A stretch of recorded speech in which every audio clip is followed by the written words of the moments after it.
Good morning, ma'am.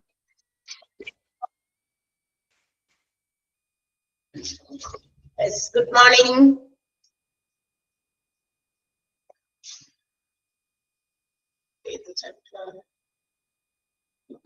ഇപ്പൊ എടുത്തോണ്ടിരുന്ന chapter ഏതാടാ? ഇപ്പൊ ഈ സ്ക്രീനിൽ കിടക്കുന്നേ എത്രാമത്തെ നമ്പർ? ചാപ്റ്റർ നമ്പർ ഏതായി കിടക്കുന്നത്? എഞ്ചിനീയറിംഗ് കൺട്രോൾ 4 ആണ്. ഓക്കെ,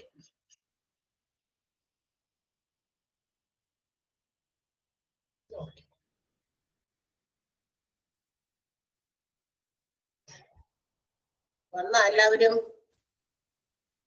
ആരെങ്കിലും ഇപ്പൊ ലീവ് ചെയ്ത് പോയാ? ക്ലാസ്സിൽ ഉണ്ടായിരുന്നവര്? മഴയും ഇതൊക്കെയാണ്, കാറ്റൊക്കെയാണ് അറിയാം. പക്ഷെ നമുക്ക് ക്ലാസ് എടുക്കണമല്ലോ അല്ലെ? മഴയൊക്കെയുണ്ട്. എന്ത് ചെയ്യാം, നമ്മളെടുത്ത്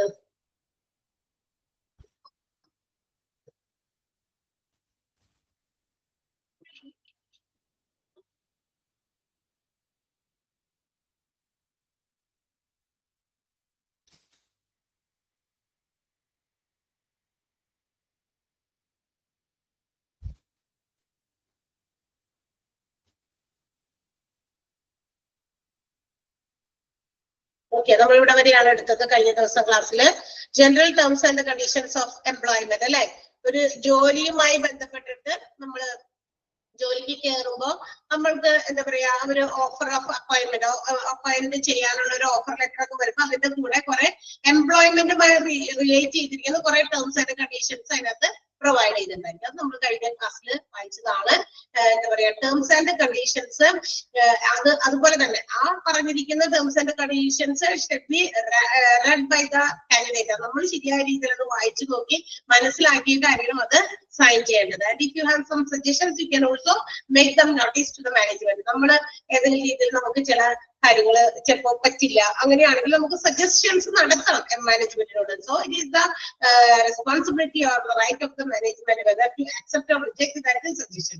അങ്ങനെ എന്തെങ്കിലും സജഷൻസ് നമ്മൾ നടത്തി കഴിഞ്ഞാൽ അത് സ്വീകാര്യമാക്കണോ അല്ലെങ്കിൽ വേണോ തള്ളിക്കളയണോ എന്നുള്ളത് മാനേജ്മെന്റിന്റെ ഭാഗത്തുള്ള കാര്യം തന്നെയാണ്. ഓക്കെ, നമ്മൾ അത് കഴിഞ്ഞ് നമ്മൾ ജോയിനിങ് ഓർഡർ എന്താണെന്നാണ് നമ്മൾ ഇനി പഠിക്കാനുള്ളത്.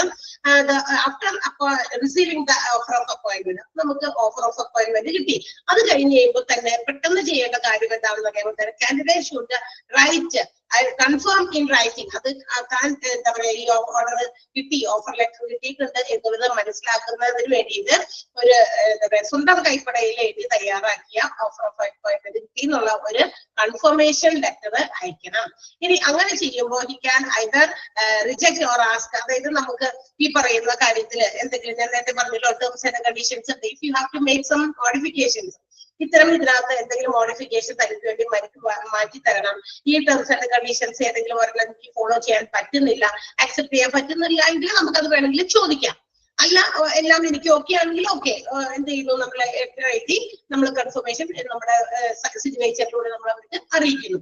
അതേസമയം ഇതിനകത്ത് എന്തെങ്കിലും ടേംസ് ആൻഡ് കണ്ടീഷൻസ് നമുക്ക് അക്സെപ്റ്റബിൾ അല്ലാത്തതുണ്ടെങ്കിൽ നമുക്ക് അതിനുള്ള സജഷൻസ് നടത്താം, അതിൽ യാതൊരു കുഴപ്പമില്ല. പക്ഷെ അത് തരണോ വേണ്ടേ, അതിന് ഒരു ലിബർട്ടി, ആ ഒരു സ്വാതന്ത്ര്യം ആർക്കുള്ളത്? മാനേജ്മെന്റിന്. കാരണം ഇപ്പൊ ഞാൻ നേരത്തെ പറഞ്ഞു, ഒരു എക്സാമ്പിൾ അവർ പറഞ്ഞു, ഒരു നൈറ്റ് ഡ്യൂട്ടി ഉള്ള ഒരു ഇതാണ്. അപ്പൊ എനിക്ക് നൈറ്റ് ഡ്യൂട്ടിക്ക് പറ്റില്ല. അപ്പൊ എനിക്ക് ഓഫർ ഓഫ് അപ്പോയിന്റ്മെന്റ് കിട്ടി കഴിഞ്ഞപ്പോ നൈറ്റ് ഡ്യൂട്ടിയെ സംബന്ധിക്കുന്ന കാര്യങ്ങൾ ഇപ്പൊ ഹോസ്പിറ്റലിലാകുമ്പോൾ തീർച്ചയായിട്ടും നമുക്കറിയാം അവിടെ നൈറ്റ് ഷിഫ്റ്റ്സ് അല്ലെ, നമുക്ക് നൈറ്റ് ഷിഫ്റ്റുകൾ ഉണ്ടായിരിക്കും. അപ്പൊ നൈറ്റ് ഷിഫ്റ്റുകൾ എനിക്ക് പറ്റില്ല എന്നുണ്ടെങ്കിൽ ഞാനത് അവരെ അറിയിക്കുന്നു. ആൻഡ് അവർക്ക് ഞാനെന്ന് പറയുന്ന കാൻഡിഡേറ്റ് നമ്മുടെ ക്വാളിഫിക്കേഷൻസ് മറ്റൊരുപാട് പാരാമീറ്റേഴ്സ് ഇൻക്ലൂഡ് ചെയ്തിട്ടുള്ള ഇന്റർവ്യൂ ഒക്കെ നടത്തി നമ്മളുടെ സ്കില്ല്, എബിലിറ്റിയും മറ്റു കാര്യങ്ങളൊക്കെ മനസ്സിലാക്കി how much important our service are there in that hospital. നമ്മളുടെ സേവനം ആ ഒരു ഹോസ്പിറ്റലിന് എത്രത്തോളം പ്രാധാന്യമുണ്ട് എന്ന് മനസ്സിലാക്കിയാണ് നമുക്ക് എന്ത് ചെയ്യേണ്ടത്, നമ്മുടെ ആ ഒരു സജഷനിൽ മാറ്റം വരുത്തണോ വേണ്ടതെന്ന് മാനേജ്മെന്റ് തീരുമാനിക്കാം. ഇപ്പൊ അവർ ഭയങ്കര ക്വാളിഫൈഡ് ആയിട്ട് ഒരുപാട് കഴിവുകൾ, ഒരുപാട് കാര്യങ്ങൾ ചെയ്യാൻ കഴിവുള്ള ഒരു കാൻഡിഡേറ്റ് ആണെന്ന് അവരുടെ ഇന്റർവ്യൂയിലൂടെയും അവരുടെ റിക്രൂട്ട്മെന്റിന്റെ മറ്റ് പ്രൊസീജിയേഴ്സിലൂടെയും ഒക്കെ മനസ്സിലാക്കി എന്ന് വിചാരിക്കാം. അപ്പൊ ആള് പറയാണ് എനിക്ക് നൈറ്റ് ഷിഫ്റ്റ് ഇപ്പൊ വരാനായിട്ട് പറ്റില്ല, കുറച്ച് നാളത്തേക്ക് അല്ലെങ്കിൽ ഇത്ര കാലത്തേക്ക് പറ്റില്ല എന്നാണെങ്കിൽ നമ്മൾക്ക് അവരെ ഒഴിവാക്കാൻ പറ്റില്ല. കാരണം അവര് അത്രയ്ക്ക് ഇമ്പോർട്ടന്റ് ആണ് അവരുടെ സേവനം. അവർ അത്രയ്ക്കും എന്താ പറയുക കേപ്പബിൾ ആയിട്ടുള്ള ഒരു കാലിബർ ഉള്ള ഒരു കാൻഡിഡേറ്റ് ആണ് എങ്കിൽ, അതല്ല അത്ര വലിയ കാര്യമൊന്നുമില്ല, ആളുടെ ക്വാളിഫിക്കേഷൻ ഒക്കെ നോക്കി ഒരു ആവറേജ് ആണ്, ഓക്കെ കുഴപ്പമില്ല, നിങ്ങൾക്കത് പറ്റില്ല എങ്കിൽ നമുക്ക് ഹെൽപ്ലെസ് ആണ്. കാരണം നമുക്ക് അങ്ങനെയുള്ള ഒരാളെയാണ് വേണ്ടത്. നൈറ്റ് ഡ്യൂട്ടിക്ക് കൂടി വരാൻ തയ്യാറുള്ള ആൾക്കാർ വേറെ ബാക്കിൽ ലൈനിൽ നിൽക്കുന്നുണ്ട്. സോ നമുക്ക് അവരിൽ നിന്ന് ചൂസ് ചെയ്യാം. ഓക്കെ, അപ്പൊ ഇമ്പോർട്ടൻസ് ഓഫ് ദ കാൻഡിഡേറ്റ് അവരുടെ അക്കോർഡിംഗ് ടു ദ പാരാമീറ്റേഴ്സ്, നമ്മളെ ഏതൊക്കെ രീതിയിൽ പാരാമീറ്റേഴ്സ് ഉപയോഗിച്ച് അവര് വിലയിരുത്തിയിട്ടുണ്ടോ ആ വില, നമുക്കൊരു റാങ്ക് അവർ തന്നിട്ടുണ്ട്, ആ ഒരു റാങ്കിന്റെ അടിസ്ഥാനത്തിൽ എത്രത്തോളം ഇമ്പോർട്ടന്റ് ആണോ അവർക്ക് അറിയാം. അപ്പൊ ആളെ ഒഴിവാക്കുന്നത് ആണോ നല്ലത്, അവരെ നമ്മൾ എടുക്കേണ്ടതാണോ നല്ലത്, ആ ഒരു സജഷൻ മനസ്സിലാക്കി അവർക്ക് വേണ്ടിയിട്ട് ഇപ്പൊ തൽക്കാലം ഒരു ഫേവർ ചെയ്ത് കൊടുക്കാം, കുഴപ്പമില്ല, ഇത്ര നാളത്തേക്കാണോ, അല്ലെങ്കിൽ ഇന്ന അവരെ ഒഴിവാക്കാൻ പറ്റാത്ത ഒരാളാണെങ്കിൽ തീർച്ചയായിട്ടും ജോലിക്ക് എടുക്കും. മനസ്സിലായ മറ്റേത് കാര്യങ്ങൾ പിന്നിലുണ്ടെങ്കിലും അതാണ് പറഞ്ഞിരിക്കുന്നത് അതിനകത്ത്. ഓക്കെ, അപ്പൊ അങ്ങനെയുള്ള കാര്യങ്ങളൊക്കെ അത് എന്താ പറയാ നമ്മൾ അറിയിക്കുന്നു, സജസ്റ്റ് ചെയ്യുന്നു. അത് നമുക്ക് വേണമെങ്കിൽ അങ്ങനെയുള്ള സജഷൻസ് നടത്താം. പക്ഷെ അവരത് കൃത്യമായിട്ട് നോക്കി എത്രത്തോളം നമ്മൾ ഇമ്പോർട്ടന്റ് ആണെന്ന് മനസ്സിലാക്കിയിട്ടായിരിക്കും നമുക്കൊരു ജോയിനിങ് ഓർഡർ ഒക്കെ തരാം. ഓക്കെ, അപ്പോ അത് നമ്മുടെ സ്വന്തം ഹാൻഡ് റിട്ടൺ ആയിട്ടായിരിക്കണം joining order. Hand written for maintaining its authenticity എന്നാണ് അതിന്റെ ആധികാരികത. അല്ലെങ്കിൽ എത്രത്തോളം ഇതായിട്ടാണ് നമ്മൾ ആ ഒരു കാര്യം എഴുതിയിരിക്കുന്നത്, അതിന്റെ ആ ഒരു ഓതന്റിസിറ്റിയെ ബേസ് ചെയ്തിട്ട് നമ്മൾ എന്ത് ചെയ്യണം, തീർച്ചയായിട്ടും ഒരു ഹാൻഡ് റിട്ടൺ ആയിട്ടുള്ള ഒരു ജോയിനിങ് ഓർഡർ ആയിരിക്കും നമ്മൾ സബ്മിറ്റ് ചെയ്യേണ്ടത്. ഓക്കെ, അപ്പൊ നമ്മൾ ഇവിടെ ഒരു ഇനി നമ്മൾ ചെയ്യാൻ പോകുന്നത്, കാണാൻ പോകുന്നത് ഒരു ജോയിനിങ് ഓർഡറിന്റെ ഒരു സ്പെസിമെൻ ആണ്. ഒരു എന്താ പറയാ ഫോർമാറ്റ്, എങ്ങനെയാണോ ഒരു ജോയിനിങ് ഓർഡർ തയ്യാറാക്കി സെറ്റ് ചെയ്യുന്നത് നമുക്കൊന്ന് നോക്കാം. നമ്മുടെ റെഡി നമുക്ക് പെട്ടെന്ന് മനസ്സിലാക്കാൻ വേണ്ടി ഒരു ജോയിനിങ് ഓർഡർ കാണിച്ചു നോക്കിയാൽ ഇതുപോലെ ജോലിക്ക് വേണ്ടി അപ്ലൈ ചെയ്തു, ഓഫർ ഓഫ് അപ്പോയിന്റ്മെന്റ് കിട്ടി.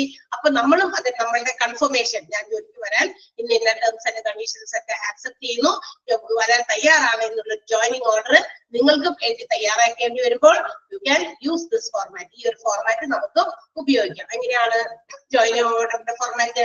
To the chairman ADI Adi institute of medical sciences Ernakulam Kerala, അങ്ങോട്ടേക്കാണ്, അവിടുത്തെ ചെയർമാനിലേക്കാണ് നമ്മൾ ജോയിനിങ് ഓർഡർ സബ്മിറ്റ് ചെയ്യുന്നത്.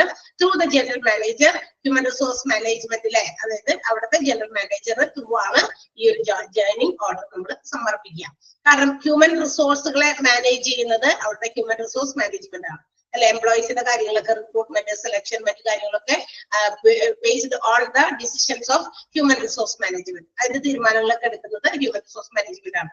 അതുകൊണ്ടാണ് അങ്ങോട്ടേക്ക്. ഓക്കെ, ഇനി വായിച്ച് എന്താ പറയാ അതിനകത്ത് എന്താണ് കണ്ടന്റ്, എന്താണ് ലെറ്ററിൽ ജോയിനിങ് ഓർഡറിന്റെ കണ്ടന്റ് ആയിട്ട് കൊടുത്തിരിക്കുന്നത്? Dear sir, in token of acceptance of the offer of appointment number, നമ്മുടെ അപ്പോയിന്റ്മെന്റിന്റെ നമ്പറാണ് കൊടുത്തിരിക്കുന്നത്. അത് എന്താ പറയാ ഇയറും അതുപോലെ ഡേറ്റും ഒക്കെ ഏത് ഡേറ്റിലാണ് ഓഫർ ഓഫ് അപ്പോയിന്റ്മെന്റ് ഒക്കെ കൊടുത്തത്, അതിന്റെ സ്വീകരിച്ചതിന്റെ ടോക്കൺ, അതിന്റെ അടിസ്ഥാനത്തിൽ എന്ത് ചെയ്യുന്നു?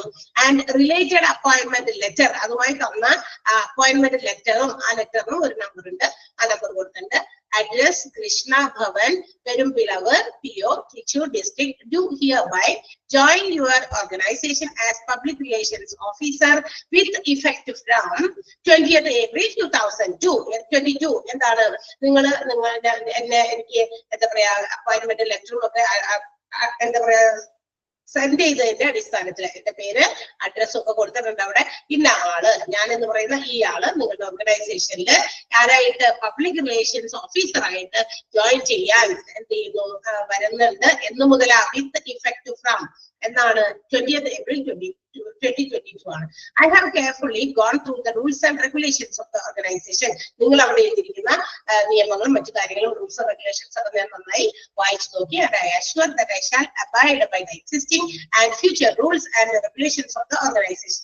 ഇപ്പോൾ നിലനിൽക്കുന്നതും ഇനി നിങ്ങൾ കൊണ്ടുവരാൻ ഉദ്ദേശിക്കുന്ന, മാറ്റങ്ങൾ കൊണ്ടുവരാൻ ഉദ്ദേശിക്കുന്ന റൂൾസ് ആൻഡ് റെഗുലേഷൻസും തീർച്ചയായും ഞാൻ പാലിച്ചു കൊള്ളാമെന്ന് എന്ത് ചെയ്യുന്നു, ഞാൻ അഷ്വർ ചെയ്യുന്നു, ഞാൻ വാഗ്ദാനം ചെയ്യുന്നു, അല്ലെങ്കിൽ ഞാൻ പ്രോമിസ് ചെയ്യുന്നു. I also confirm that I shall keep the confidentiality of the official matters. നിങ്ങളുടെ ഒഫീഷ്യൽ ആയിട്ടുള്ള കാര്യങ്ങൾ എല്ലാം തന്നെ കോൺഫിഡൻഷ്യൽ ആയിട്ട് സൂക്ഷിക്കാമെന്നും ഞാൻ എന്ത് ചെയ്യുന്നു, ഞാൻ നിങ്ങൾക്ക് ഉറപ്പ് തരുന്നു. എന്ന് വെച്ചാൽ അവിടെ നമ്മൾ നേരത്തെ ടേംസ് ആൻഡ് കണ്ടീഷൻസിൽ കണ്ടല്ല, നമ്മുടെ ഓർഗനൈസേഷന്റെ ഡെവലപ്മെന്റ് സക്സസിന് വേണ്ടി ഏതെങ്കിലും എന്താ പറയാ ഇൻഫോർമേഷൻസ് എംപ്ലോയീസിലേക്ക് പാസ് ചെയ്തിട്ടുണ്ടെങ്കിൽ അതിന്റെ സ്വകാര്യത സൂക്ഷിക്കാൻ നമ്മൾ എന്താ പറയാ നമുക്ക് അവകാശമുണ്ട്. അല്ലെങ്കിൽ നമ്മൾ അത് ആരുമായിട്ട് ഷെയർ ചെയ്യാനോ എഴുതിയോ മറ്റ് വെർബലായിട്ടോ മറ്റുള്ളവരുമായിട്ട് ഡിസ്ക്ലോസ് ചെയ്യാനോ നമുക്ക് അധികാരമില്ല. അവിടുത്തെ കോൺഫിഡൻഷ്യാലിറ്റി, നമ്മുടെ ഒഫീഷ്യൽ മാറ്റേഴ്സിന്റെ കോൺഫിഡൻഷ്യാലിറ്റി സൂക്ഷിക്കാൻ ഓരോ എംപ്ലോയീസിനും കടമയുണ്ട്. അതും പബ്ലിക് ആയിട്ട് ഇങ്ങനെ വിളിച്ചു ഓതി നടക്കേണ്ടതൊന്നുമില്ല. അപ്പൊ അതെല്ലാം ഞാൻ കൃത്യമായിട്ട് കോൺഫിഡൻഷ്യൽ ആയിട്ട് സൂക്ഷിച്ചോളാം. That I shall discharge my duties to the entire satisfaction of my superiors. എന്റെ സുപ്പീരിയേഴ്സ് പറയുന്ന എല്ലാ കാര്യങ്ങളും ഞാൻ എന്റെ കടമയായി നിർവഹിച്ചോളാം എന്ന് ഇതിനാൽ വാഗ്ദാനം ചെയ്തു കൊള്ളുന്നു എന്നുള്ളതാണ് അതിന്റെ കണ്ടന്റ്. ഓക്കെ, അപ്പൊ ഒരു ജോയിനിങ് ഓർഡർ നമ്മൾ കൊടുക്കുമ്പോൾ ഈ ഒരു ഫോർമാറ്റിലായിരിക്കണം കൊടുക്കേണ്ടത്. ഏത് ഇൻസ്റ്റിറ്റ്യൂട്ടിലേക്കാണ് അവിടുത്തെ ചെയർമാൻ അത് എന്താ പറയാ ആയിരിക്കണം അതിന്റെ നമ്മൾ എന്ത് ചെയ്യേണ്ടത്, സല്യൂട്ട് ചെയ്യേണ്ടത്. അവർക്കാണ് ഈ ഒരു കത്ത് കൊടുത്തിരിക്കുന്നത്. അതിന്റെ കണ്ടന്റ് എഴുതുമ്പോൾ ലെറ്ററിന്റെ ഒരു നമ്പറും അതൊക്കെ ഉണ്ടായിരുന്നില്ല, അതൊക്കെ കൃത്യമായിട്ട് അവിടെ മെൻഷൻ ചെയ്തിട്ടുണ്ട്. കൂടാതെ അതിനൊപ്പം നമ്മുടെ അഡ്രസ് നമ്മളവിടെ മെൻഷൻ ചെയ്തിട്ടുണ്ട്. കൂടാതെ നമ്മൾ ഏത് പോസ്റ്റിലേക്കാണ് ആ ഒരു അപ്ലിക്കേഷൻസ് അല്ല ജോയിനിങ് ഓർഡർ സെറ്റ് ചെയ്യുന്നത് അതുമൊക്കെ കൃത്യമായിട്ട് എഴുതണം. ഓക്കെ, എന്നിട്ടാണ് അത് കൺക്ലൂഡ് ചെയ്യേണ്ടത്. മാത്രമല്ല ഇതിന്റെ ഒപ്പം തന്നെ നമ്മൾ അഷ്വർ ചെയ്യുന്ന, നമ്മൾ എന്താ പറയാ അനിച്ചോളാം എന്ന് നമ്മൾ പ്രോമിസ് ചെയ്യുന്ന ചില കാര്യങ്ങളൊക്കെ ഉണ്ട്. അവർ പറയുന്ന ഡ്യൂട്ടീസ്, സുപ്പീരിയേഴ്സ് പറയുന്ന ഡ്യൂട്ടീസ് ഞാൻ ചെയ്തോളാം, അവർ പറയുന്ന റൂൾസ് ആൻഡ് റെഗുലേഷൻസ് അനുസരിച്ചോളാം, പാലിച്ചോളാം. ഇനി മാറ്റങ്ങൾ വരുത്തിക്കൊണ്ടുള്ള റൂൾസ് ആൻഡ് റെഗുലേഷൻസ് ഉണ്ടെങ്കിൽ അതും ഫോളോ ചെയ്യണം. അത് അവരുടെ ടേംസ് ആൻഡ് കണ്ടീഷൻസിൽ എടുത്ത് പറഞ്ഞിട്ടുണ്ടായിരുന്നു അല്ലെ, ഇല്ലേ, പറഞ്ഞിരുന്നില്ലേ? അപ്പൊ ഇതൊക്കെ ഞാൻ ഫോളോ ചെയ്തോളാം. താങ്കിങ് യു, യുവേഴ്സ് ഫെയ്ത്ത്ഫുള്ളി എന്ന് പറഞ്ഞ് ആ കത്ത് അവസാനിപ്പിച്ചിരിക്കുകയാണ്. ക്ലിയർ ആയോ? മനസ്സിലായോ? ഒരു ജോയിനിങ് ഓർഡറിന്റെ ഫോർമാറ്റ് കത്തിലൂടെ എങ്ങനെയാണ് പ്രസന്റ് ചെയ്യുന്നത് എന്നുള്ളതാണ് നമ്മുടെ റെഡി റെഫറൻസിന് വേണ്ടിയിട്ട് കൊടുത്തിരിക്കുന്നത്. ക്ലിയർ ആണോ? മഴയത്ത് എല്ലാവരും ഉറങ്ങുകയാണെന്ന്. ഫസ്റ്റ് അവർ കഴിഞ്ഞു, രണ്ടാമത്തെ അവർ വന്നപ്പോഴേക്കും തണുപ്പൊക്കെ കൊണ്ട് ഉറങ്ങിപ്പോവല്ലേ പ്ലീസ്. നമ്മള് വായിച്ചു ഞങ്ങൾക്ക് ഇതൊക്കെ വലിയ പാഠമൊന്നും ഉള്ളതല്ല, പക്ഷെ എന്നാ അപ്പൊ ഞങ്ങൾ വെറുതെ ഒന്ന് വായിച്ചോളൂ. ഇപ്പൊ കിടന്ന് ഉറങ്ങട്ടെ എന്ന് വിചാരിക്കില്ല കേട്ടോ, ഇട്ടോണ്ടിരിക്കാം. ഇനി എന്താണ് അടുത്ത? നമ്മൾ ജോയിനിങ് ഫോർമാലിറ്റീസ് ആണ്. സി, അപ്പൊ നമ്മൾ ഇനി ജോയിൻ ചെയ്യുന്നതിന് വേണ്ടിയിട്ടുള്ള ഫോർമാലിറ്റീസ് ആണ്. ജോയിൻ ചെയ്യുന്നതിന് മുമ്പ് തന്നെ ചില പ്രീ എംപ്ലോയ്മെന്റ് വെരിഫിക്കേഷൻസ് ഉണ്ട്. അതിന് എന്ന് വെച്ചാൽ നമ്മൾ ആ ജോലിക്ക് അവിടെ ചെന്ന് കഴിയുമ്പോൾ അതിന് മുമ്പ് ചെയ്യേണ്ട ചില വെരിഫിക്കേഷൻസ് ഒക്കെ ഉണ്ട്. അപ്പൊ after receiving this joining order, ഇപ്പൊ ഈ ജോയിൻ ചെയ്യാമെന്ന് പറഞ്ഞുകൊണ്ട് കാൻഡിഡേറ്റിന്റെ ജോയിനിങ് ഓർഡർ കിട്ടിക്കഴിഞ്ഞു കഴിഞ്ഞാൽ എന്ത് ചെയ്യണം? അത് അവരുടെ അപ്പോയിന്റ്മെന്റ് ഓർഡർ ആണ് ഇനി നമ്മൾ സെൻഡ് ചെയ്യേണ്ടത്. നേരത്തെ ഓഫർ ഓഫ് അപ്പോയിന്റ്മെന്റ്, നിങ്ങൾ അപ്പോയിന്റ് ചെയ്യാൻ തീരുമാനിക്കുന്നുള്ള ഓഫറാണ് അറിയിച്ചത്. അത് കിട്ടിക്കഴിഞ്ഞപ്പോൾ നമ്മൾ എന്ത് ചെയ്തു? ജോയിനിങ് ഓർഡർ കമ്പനിക്ക് അല്ലെങ്കിൽ ഓർഗനൈസേഷന് സെൻഡ് ചെയ്തു. ഇനി ആ ഓർഗനൈസേഷന് ജോയിനിങ് ഓർഡർ കിട്ടിക്കഴിഞ്ഞാൽ they have to send the appointment order. ഇന്ന ദിവസം മുതൽ നീ അപ്പോയിന്റഡ് ആകണം എന്നുള്ള കാര്യം പറഞ്ഞുകൊണ്ട് എന്ത് ചെയ്യണം? അതൊരു അപ്പോയിന്റ്മെന്റ് ഓർഡർ കൊടുക്കണം. അപ്പൊ ആ ഒരു അപ്പോയിന്റ്മെന്റ് ഓർഡർ കൊടുക്കാൻ വേണ്ടിയിട്ട് it should take 1 week or 1 month. അതായത് നമ്മളുടെ ജോയിനിങ് ഫോർമാലിറ്റീസ് എത്രത്തോളം നീണ്ടു നിൽക്കുന്നു എന്ന് ബേസ് ചെയ്തിരിക്കും. ചിലപ്പോൾ ജോയിനിങ്ങിന്റെ ഫോർമാലിറ്റീസ് അധികം ഒന്നും ഉണ്ടാവില്ല. അപ്പൊ വേണമെങ്കിൽ ഒരു വീക്കിനുള്ളിൽ തന്നെ നമുക്ക് വേണമെങ്കിൽ അപ്പോയിന്റ് ചെയ്യാനായിട്ട് ആ കാൻഡിഡേറ്റിനോട് പറയാം. ചിലപ്പോൾ കുറച്ച് ജോയിനിങ്ങുമായി ബന്ധപ്പെട്ട് കുറച്ച് ഫോർമാലിറ്റീസ് കൂടുതലുണ്ടെന്ന് വിചാരിക്കാം. So it may take 1 month, ചിലപ്പോൾ 1 മാസമൊക്കെ വരെ നീണ്ടു നിൽക്കും. അപ്പൊ അതുകൂടിയൊക്കെ കഴിഞ്ഞതിന് ശേഷം മാത്രമേ അപ്പോയിന്റ് ചെയ്യാൻ പറ്റുള്ളൂ. അപ്പൊ അപ്പോയിന്റ്മെന്റ് ഓർഡർ സെറ്റ് ചെയ്യുക എന്നുള്ളതാണ്.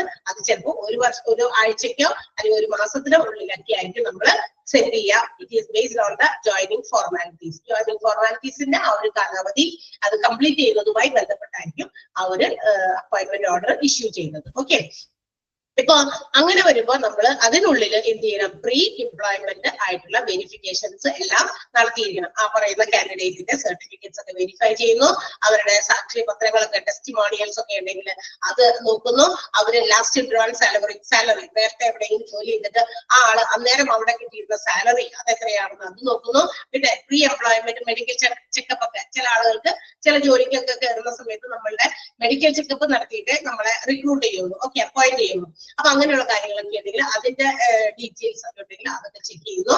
പേഴ്സണൽ വെരിഫിക്കേഷൻ, വ്യക്തിപരമായിട്ടുള്ള വെരിഫിക്കേഷൻസ് എല്ലാം നടക്കുന്നു. And all these after completing all these, ഇതെല്ലാം കഴിഞ്ഞതിന് ശേഷമാണ് ഇൻഡക്ഷൻ പ്രോഗ്രാം. എന്താ ഇൻഡക്ഷൻ പ്രോഗ്രാം എന്ന് പറഞ്ഞാൽ? To include an employee to employment. ഒരു ജോലിയിലേക്ക് ഒരാളെ നമ്മൾ ഇൻക്ലൂഡ് ചെയ്യുന്ന ഒരു ഇതിനെയാണ് നമ്മൾ ഇൻഡക്ഷൻ എന്ന് വിളിക്കുക. അത് കഴിഞ്ഞിട്ടാണ് എന്ത് ചെയ്യുന്നത്, ഇൻഡക്ഷൻ കാര്യങ്ങളൊക്കെ ചെയ്യുന്നത്. അതായത് എന്താണ് ഇത് നീ ചെയ്യേണ്ട ജോലി എന്താണ്, അവന്റെ റോൾ എന്താണ്, ഇതൊക്കെ അവരെ അറിയിക്കുന്നത് അതിനുശേഷം മാത്രമായിരിക്കും. സോ അപ്പൊ ജോയിനിങ്ങിന് കുറെ ഫോർമാലിറ്റീസ് ഉണ്ട്. ജോയിനിങ് ഫോർമാലിറ്റീസ് കംപ്ലീറ്റ് ചെയ്തതിന് ശേഷമാണ് നമ്മൾ അപ്പോയിന്റ്മെന്റ് ഓർഡർ സബ്മിറ്റ് ചെയ്യുന്നത്.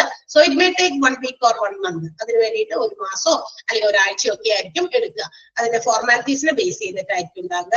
സോ ഈ പറയുന്ന appointment order should be submitted only after the completion of pre joining formalities. ജോയിനിങ്ങിന്റെ മുമ്പുള്ള കാര്യങ്ങളൊക്കെ നടത്തിയതിനു ശേഷമായിരിക്കും ഈ പറയുന്ന കാര്യങ്ങൾ നമ്മുടെ അപ്പോയിന്റ്മെന്റ് ഓർഡർ സെൻഡ് ചെയ്യാം. സോ ബിഫോർ ദാറ്റ് അതിന് വേണ്ടിയിട്ട് അതിന് മുമ്പ് തന്നെ സർട്ടിഫിക്കറ്റ്സ് വെരിഫൈ ചെയ്യണം, ടെസ്റ്റിമോണിയൽസ് വെരിഫൈ ചെയ്യണം, ലാസ്റ്റ് ഡ്രോൺ സാലറി വെരിഫൈ ചെയ്യണം, പേഴ്സണൽ ആയിട്ടുള്ള ഡീറ്റെയിൽസ് ചെക്ക് ചെയ്യണം, പ്രീ എംപ്ലോയ്മെന്റ് ആയിട്ടുള്ള മെഡിക്കൽ ചെക്കപ്പ് ഉണ്ടെങ്കിൽ അത് ചെക്ക് ചെയ്യണം.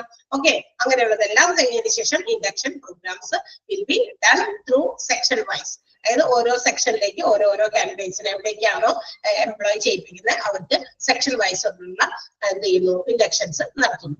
അതാണ് പറഞ്ഞിരിക്കുന്നത് ജോയിനിങ് ഫോർമാലിറ്റീസ്. ഒന്ന് വായിച്ചു നോക്കാമോ? ജോയിനിങ് ഫോർമാലിറ്റീസ് വായിച്ചു നോക്കിയതിന് ശേഷം നമുക്ക് അടുത്തതിലേക്ക് പോകാം. എന്തെങ്കിലും ഡൗട്ട് ഏതെങ്കിലും പോയിന്റിലോ അല്ല സെന്റൻസിലോ ഉണ്ടെങ്കിൽ ചോദിക്കാം.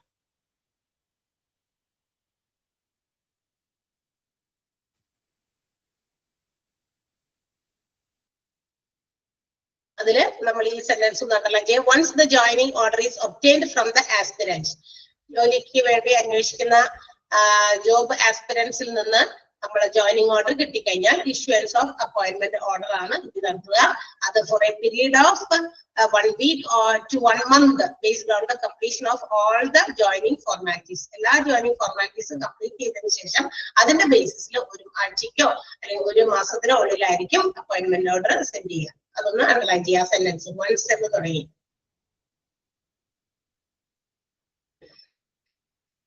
ഇനി പ്രീ എംപ്ലോയ്മെന്റ് വെരിഫിക്കേഷൻസ് എന്ന് പറഞ്ഞാൽ എന്തൊക്കെയാണ് വരിക? എംപ്ലോയ്മെന്റിന് മുമ്പുള്ള വെരിഫിക്കേഷൻസ് എന്ന് പറയുമ്പോൾ നോക്കാം, ഇത് അണ്ടർലൈൻ ചെയ്യാം. Pre employment verifications such as verification of certificates, verification of testimonials, verification of last drawn salary, pre-employment medical checkup, previous employer verification, personal verification. അതൊക്കെ നമ്മുടെ പ്രീ എംപ്ലോയ്മെന്റ് വെരിഫിക്കേഷൻ വരുന്നത്. അതുകൂടി അണ്ടർലൈൻ ചെയ്യാം.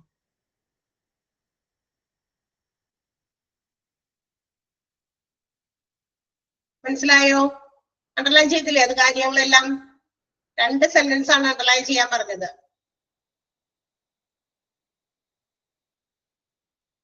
ക്ലിയർ ആയോ? ആർക്കെങ്കിലും എന്തെങ്കിലും ഡൗട്ട് ഉണ്ടോ? ഇല്ല. ഓക്കെ. സോ ഇനി നമ്മളപ്പോ എന്താ പറഞ്ഞത് അപ്പോയിന്റ്മെന്റ് ഓർഡർ സെൻഡ് ചെയ്യുന്നു, ഇഷ്യൂ ചെയ്യുന്നു. ആര്? ഏത് ഓർഗനൈസേഷൻ ആണോ അവിടെ ജോലിക്ക് വേണ്ടി ആൾക്കാരെ ഫസ്റ്റത്തെ അണ്ടർലൈൻ ചെയ്യാനാണോ? അണ്ടർലൈൻ ചെയ്യുന്ന സെന്റൻസ് ആണോ Museena? Once the joining order is obtained. അതാണ് അവിടെ നിന്ന് തുടങ്ങി 1 week, അതായത് ആ ജോയിനിങ് ഫോർമാലിറ്റീസ് വരെ അവിടെ വരെ അണ്ടർലൈൻ ചെയ്യാം. അപ്പോയിന്റ്മെന്റ് ഓർഡർ എപ്പോഴാണ് കൊടുക്കണേന്ന്, ആർക്ക്? കാൻഡിഡേറ്റ്സിന് എപ്പോഴാണ് സെൻഡ് ചെയ്യണേ? അവര് ജോയിനിങ്ങിന്റെ ഫോർമാലിറ്റീസ് ഒക്കെ കഴിഞ്ഞതിന് ശേഷം മാത്രമേ അപ്പോയിന്റ്മെന്റ് ഓർഡർ കൊടുക്കുള്ളൂ. ആ ജോയിനിങ് ഫോർമാലിറ്റീസ് കഴിയാൻ ചിലപ്പോ ഒരാഴ്ച എടുക്കും, ചിലപ്പോ 1 മാസം എടുക്കും. ഇതെല്ലാം കംപ്ലീറ്റ് ചെയ്ത ശേഷം മാത്രമാണ് കാൻഡിഡേറ്റ്സിന് അപ്പോയിന്റ്മെന്റ് ഓർഡർ സബ്മിറ്റ് ചെയ്യുന്നത്. അത്രയുള്ളതല്ല ഇതിന്റെ അർത്ഥം. വലിച്ചു നിർത്തി ഇങ്ങനെ എഴുതി വെച്ചിരുന്നു അത്രയുള്ളൂ. അതാണ് അതിന്റെ മീനിങ്. ഓക്കെ. അപ്പൊ നമ്മൾ അപ്പോയിന്റ്മെന്റ് ഓർഡർ സെൻഡ് ചെയ്യുന്ന ഇഷ്യൂ ചെയ്യുന്ന കാര്യത്തെ കുറിച്ചാണ് പറഞ്ഞത്.